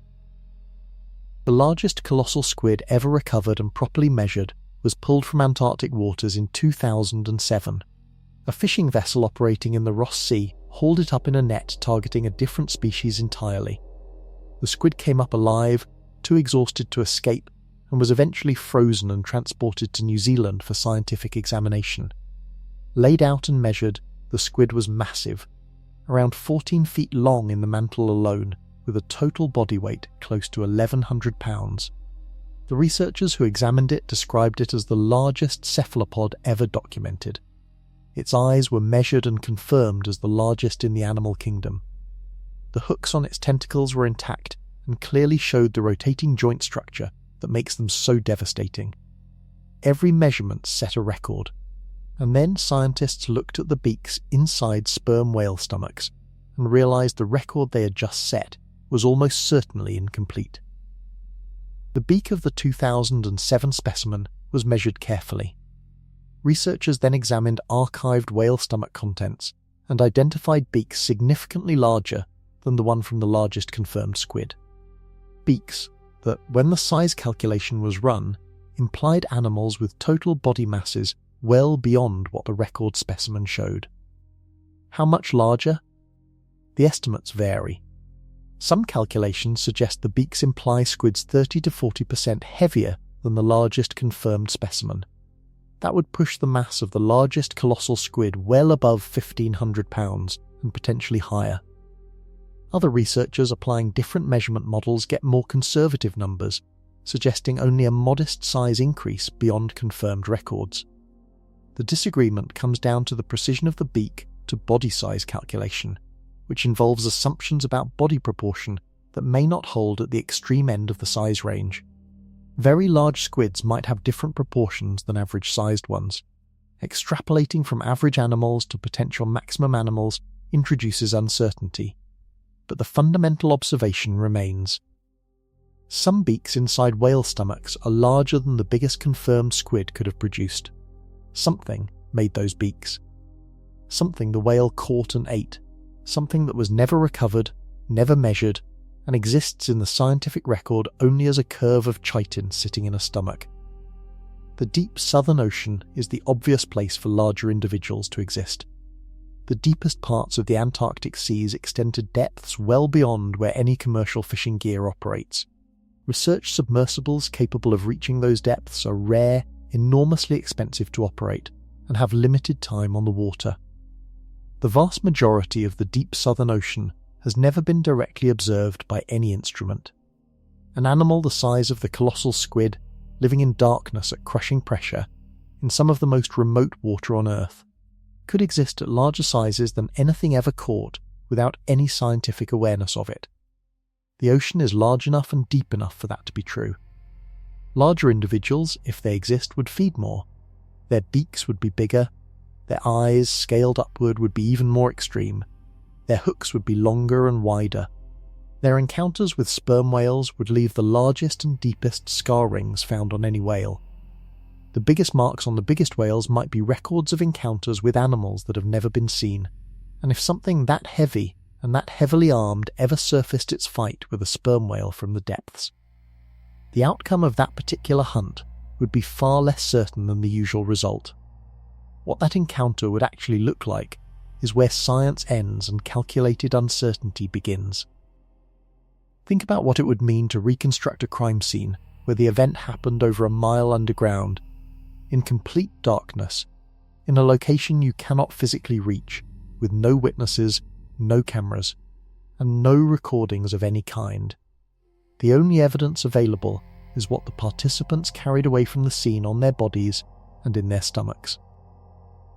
That is the situation deep-sea biologists work in when studying the sperm whale and colossal squid relationship. The evidence toolkit is narrow but remarkably powerful when used well. Stomach contents are the primary source. Beaks, radulae, hook fragments, and partially digested tissue provide direct physical evidence of what the whale ate. The size of each beak provides an estimate of the squid's body size. The wear on the radula suggests the squid's age. The isotopic signature of the beak material reveals where in the ocean the squid lived. Collectively, the contents of a single whale stomach constitute a decades-long feeding record. External scar analysis adds the spatial dimension. Where the marks appear on the body tells researchers about the geometry of the encounter. Which direction the squid approached from. Whether the squid made contact before or after the jaw closed. How long the hooks engaged before the squid was fully inside the whale's mouth. Acoustic tagging provides the temporal dimension. Data recorders attached to living whales log precise dive profiles, the exact time of descent, the depth reached, the time spent at the bottom of the dive, the movements made at hunting depth, and the time of ascent. This data shows the rhythm of a hunt without showing the hunt itself. Researchers can identify the moment a dive changes from descent to active hunting based on the acceleration pattern of the whale's movements at depth. Floating squid remains near known feeding areas provide opportunistic physical samples. When a hunt is particularly violent, pieces of squid, tentacle fragments, mantle sections, occasionally a full arm, separate from the body during the struggle and drift upward. Finding these near the surface in areas of known whale feeding activity allows tissue analysis and size estimation of the squid involved. Historical records from the commercial whaling era, covering roughly the 18th through mid-20th centuries, provide a deep-time baseline. Whalers documented stomach contents, recorded scar patterns, and occasionally described squid fragments floating near freshly killed whales in their logs. These records, imprecise by modern standards, extend the dataset back centuries. Combining all of this, researchers have built a detailed and consistent picture of how a hunt unfolds. The whale dives. The sonar activates. The squid is detected. The approach happens. Contact is made. The squid fights. The whale swallows. The ascent follows. Each stage of that sequence is supported by multiple independent lines of evidence. What the evidence cannot capture is the experience of the event itself, the actual force of the struggle at depth, the duration of the squid's resistance inside the whale's throat, whether the whale ever fails to complete a swallow and returns a living squid to the water, whether two whales ever cooperate on a hunt against a particularly large squid. Those questions remain genuinely open. The evidence tells us what happens in most cases. The edge cases, the outliers, the encounters that deviate from the standard pattern, those are still invisible, and the most extreme edge case, a hunt against a squid far larger than any confirmed specimen, is still waiting somewhere in the dark. The evidence for its existence is there.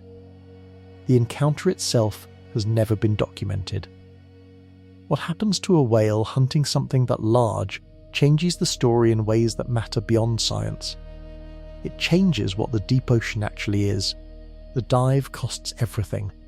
A sperm whale preparing to descend takes a series of breaths at the surface, loading its blood and muscles with oxygen. The process takes several minutes. Then the whale tips forward, flukes lifting above the water in the motion anyone who has watched whale footage recognizes, and it goes under. The oxygen it carried in that last breath is all it gets. No refills. No breaks.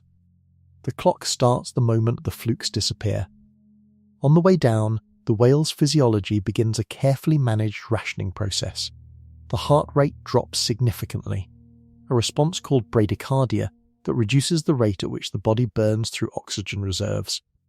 Blood flow is redirected away from non-essential systems and concentrated in the brain, the heart, and the muscles needed for swimming. Organs that can tolerate reduced oxygen temporarily receive less of it. The result is a body operating at minimum safe activity across most of its systems, while the swimming muscles and the brain continue functioning at the level needed to execute a hunt. By the time the whale reaches hunting depth, over a mile down, it has been underwater for 20 to 40 minutes. It has some oxygen remaining. Enough for a hunt. Enough for the ascent. But the margin is not generous. The hunt itself burns oxygen at a higher rate than the descent. Active sonar production requires energy. The burst of speed during the final approach requires muscular effort.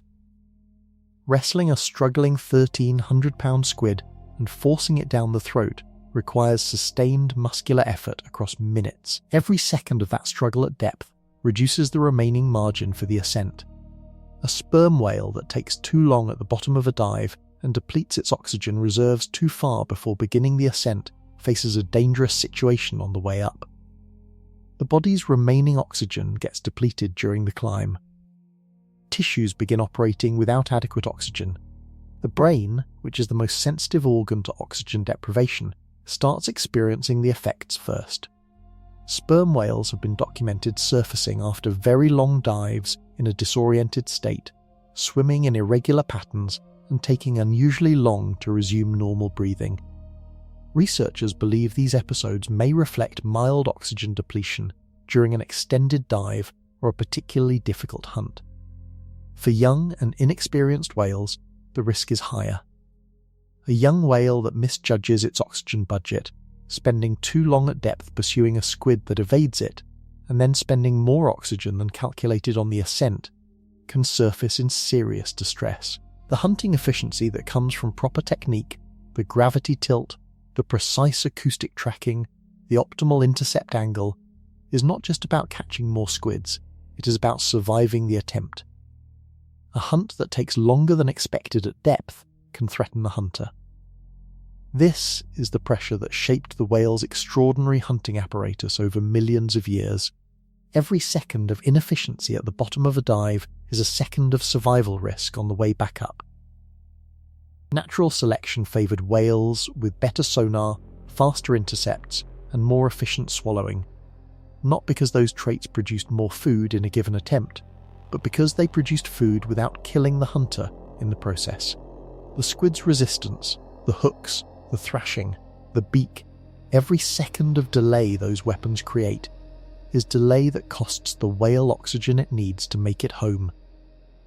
The squid that fights longest does not escape, but it comes closest to ensuring that the next hunt costs the whale more than expected.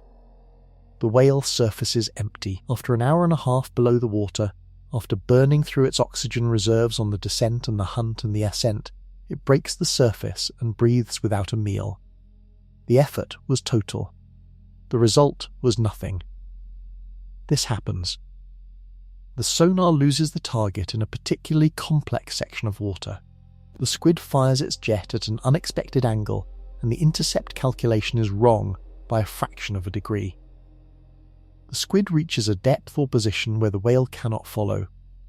The hunt ends without a catch. For an adult male sperm whale in its prime, a failed hunt is a setback. The calories burned on the dive need to be replaced. The whale rests and breathes at the surface longer than after a successful hunt before attempting another dive. It recovers and goes back down. Adults in their prime have reserves.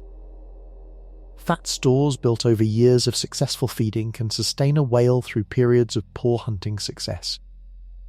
A week of failed hunts is uncomfortable but survivable. Mature whales have the experience to adjust their strategy, move to a different area, try different depths, change the timing of their dives. For juvenile whales, the calculation is different. Young sperm whales begin accompanying their mothers on dives long before they are capable of reaching the depths where colossal squids live. They practice at shallower depths, chasing smaller prey, developing their sonar and their hunting skills. The skills take years to develop fully. During this learning period, young whales fail often. Their sonar is less precise. Their intercept calculations are less accurate. Their swimming efficiency is lower, meaning each dive burns more oxygen per foot travelled than an adult's dive would. The margin for error is smaller from the start, and the errors are more frequent.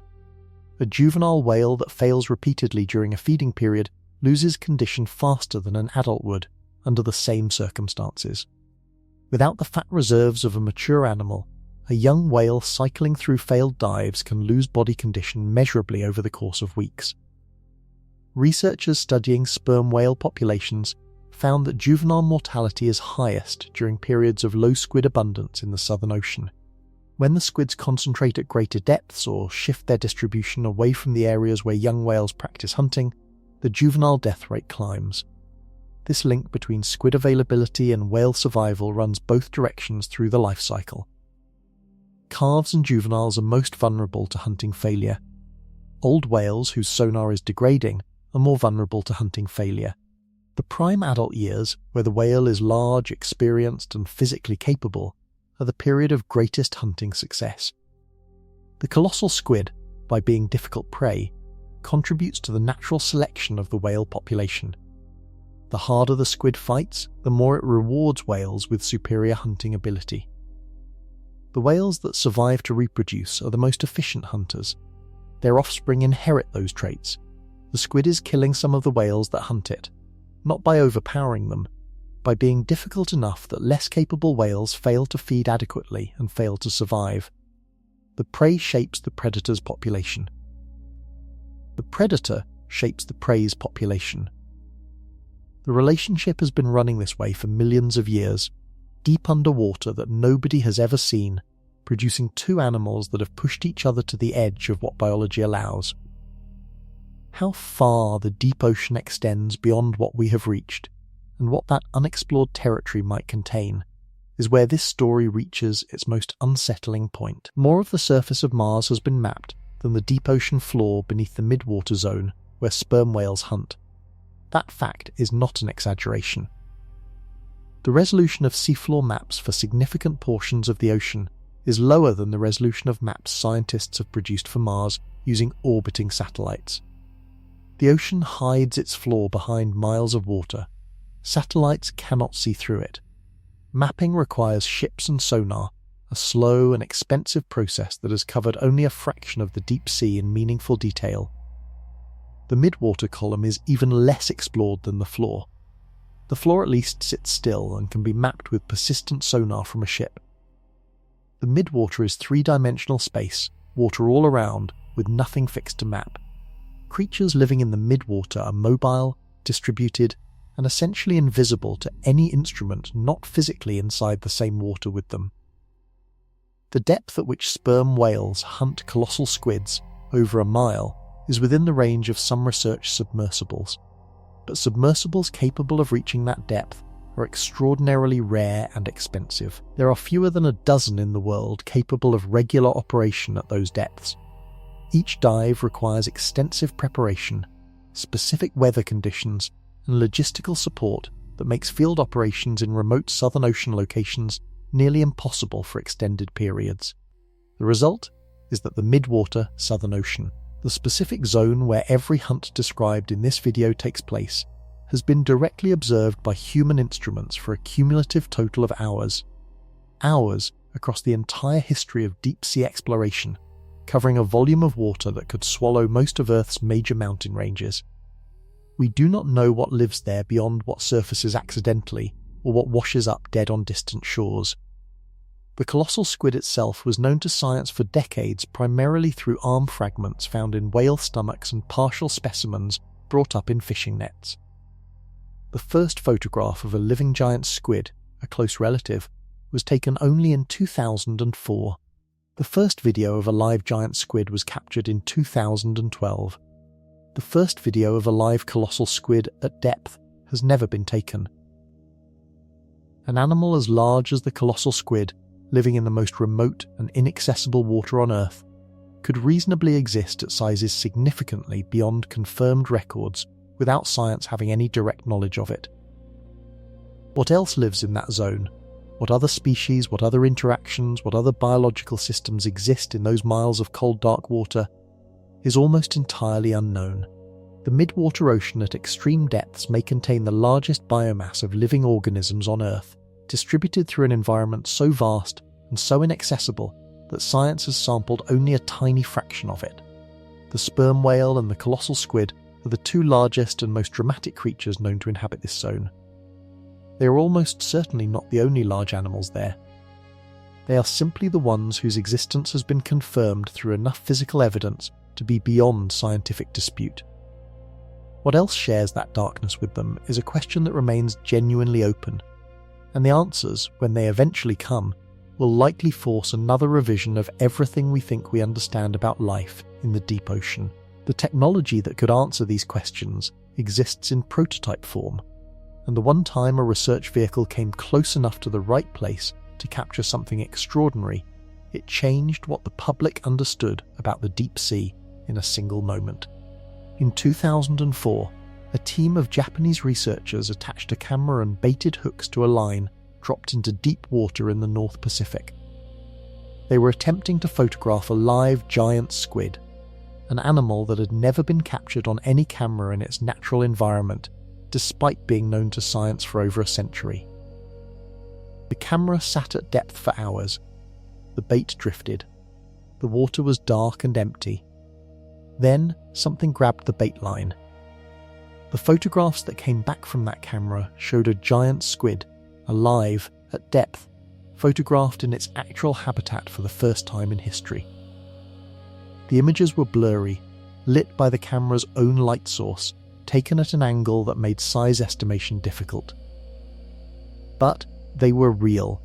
The squid was real. It was there, and it had been captured on film. In 2012, a more advanced expedition returned to similar depths with better equipment.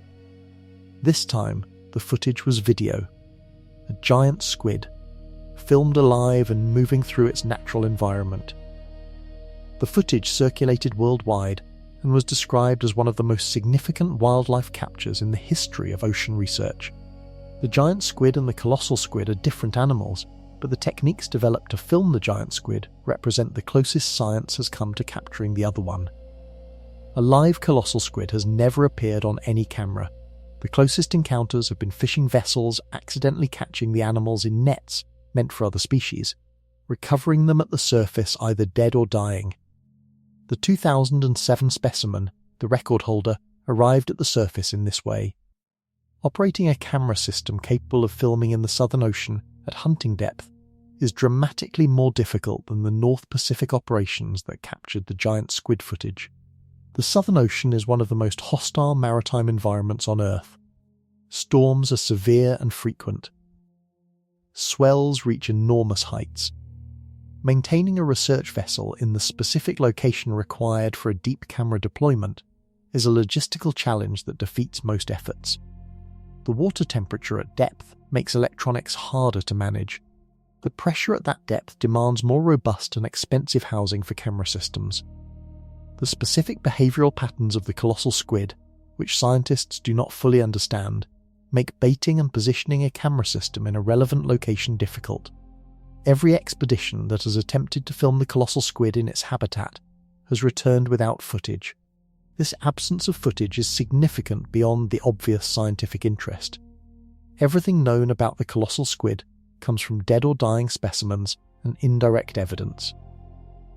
Watching a living animal move, hunt, escape, and interact with its environment reveals behavioural information that no amount of physical examination can provide. How does the colossal squid actually use its hooks during a hunt? How does it position its arms when fleeing a whale? Does it display bioluminescence actively or only passively? How does it interact with other colossal squids in the same area?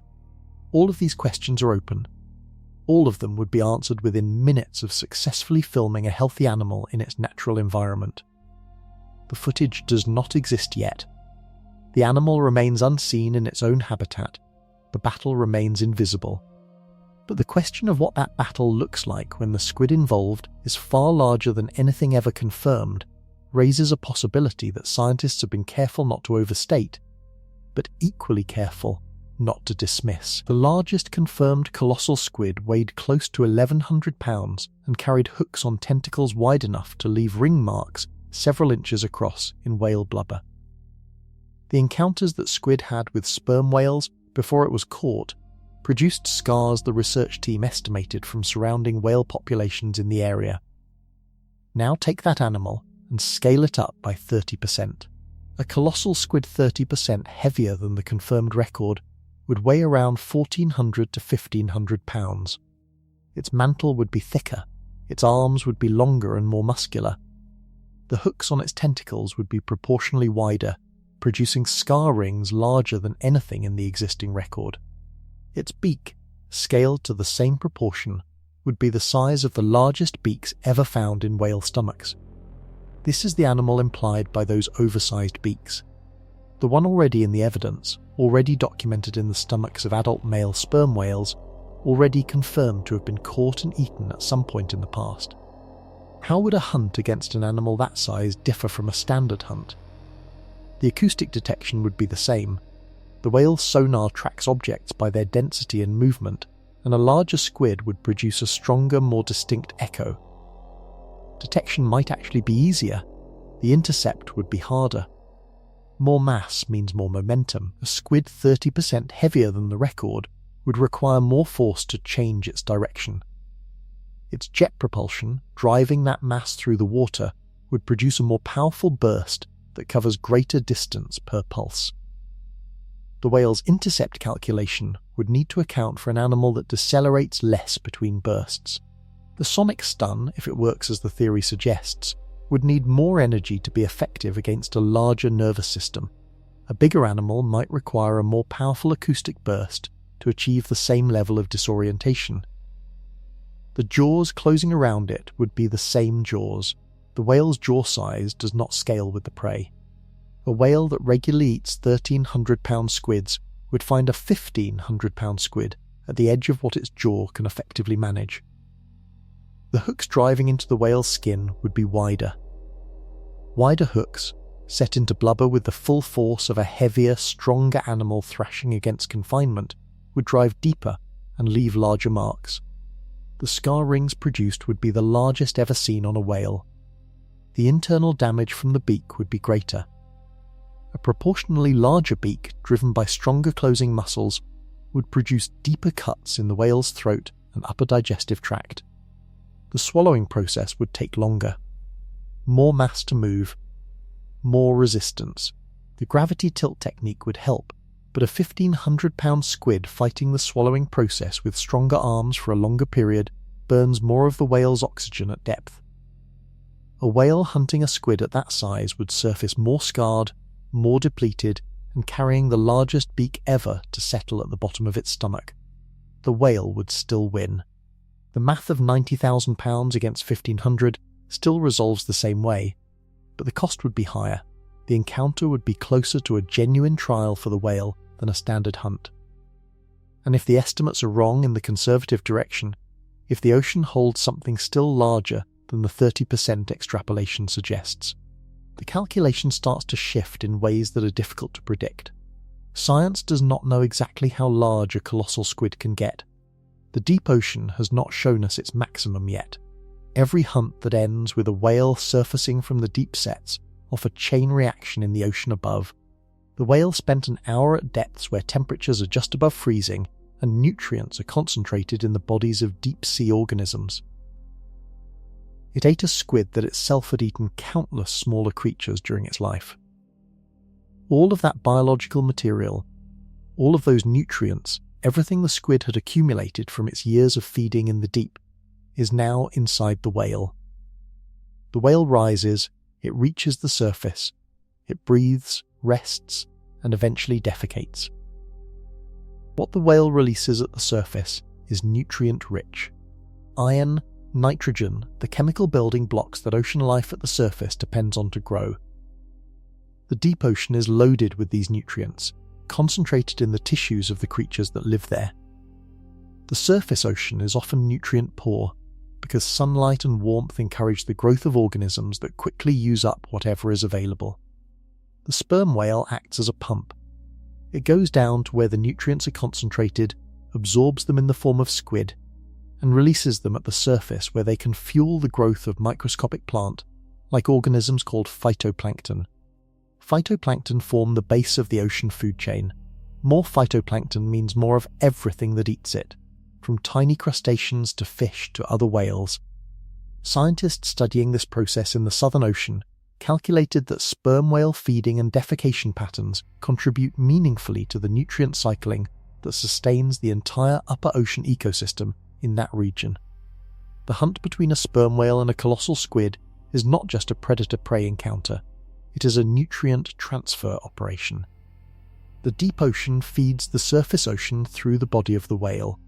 Carbon flows through the same pathway. The squid, during its life, absorbed carbon from its food. That carbon is stored in the squid's tissues. When the whale eats the squid and surfaces, it breathes out some of that carbon as carbon dioxide. But a significant portion stays in the whale's body, held in its tissue and blubber. When the whale eventually dies, its body sinks. A whale fall, the term scientists use for a whale carcass descending to the seafloor, delivers an enormous pulse of carbon-rich material to the deep ocean. That carbon becomes part of the seafloor sediment, stored out of the atmosphere for potentially thousands of years. Sperm whales, through their hunting of colossal squids, participate in the global carbon cycle in a way that has measurable effects on how much carbon is stored in the deep ocean versus remaining in the atmosphere.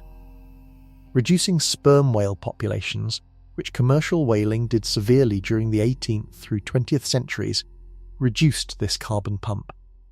Recovery of sperm whale populations is not just a conservation concern for the animals themselves, it is a factor in the health of the ocean carbon cycle.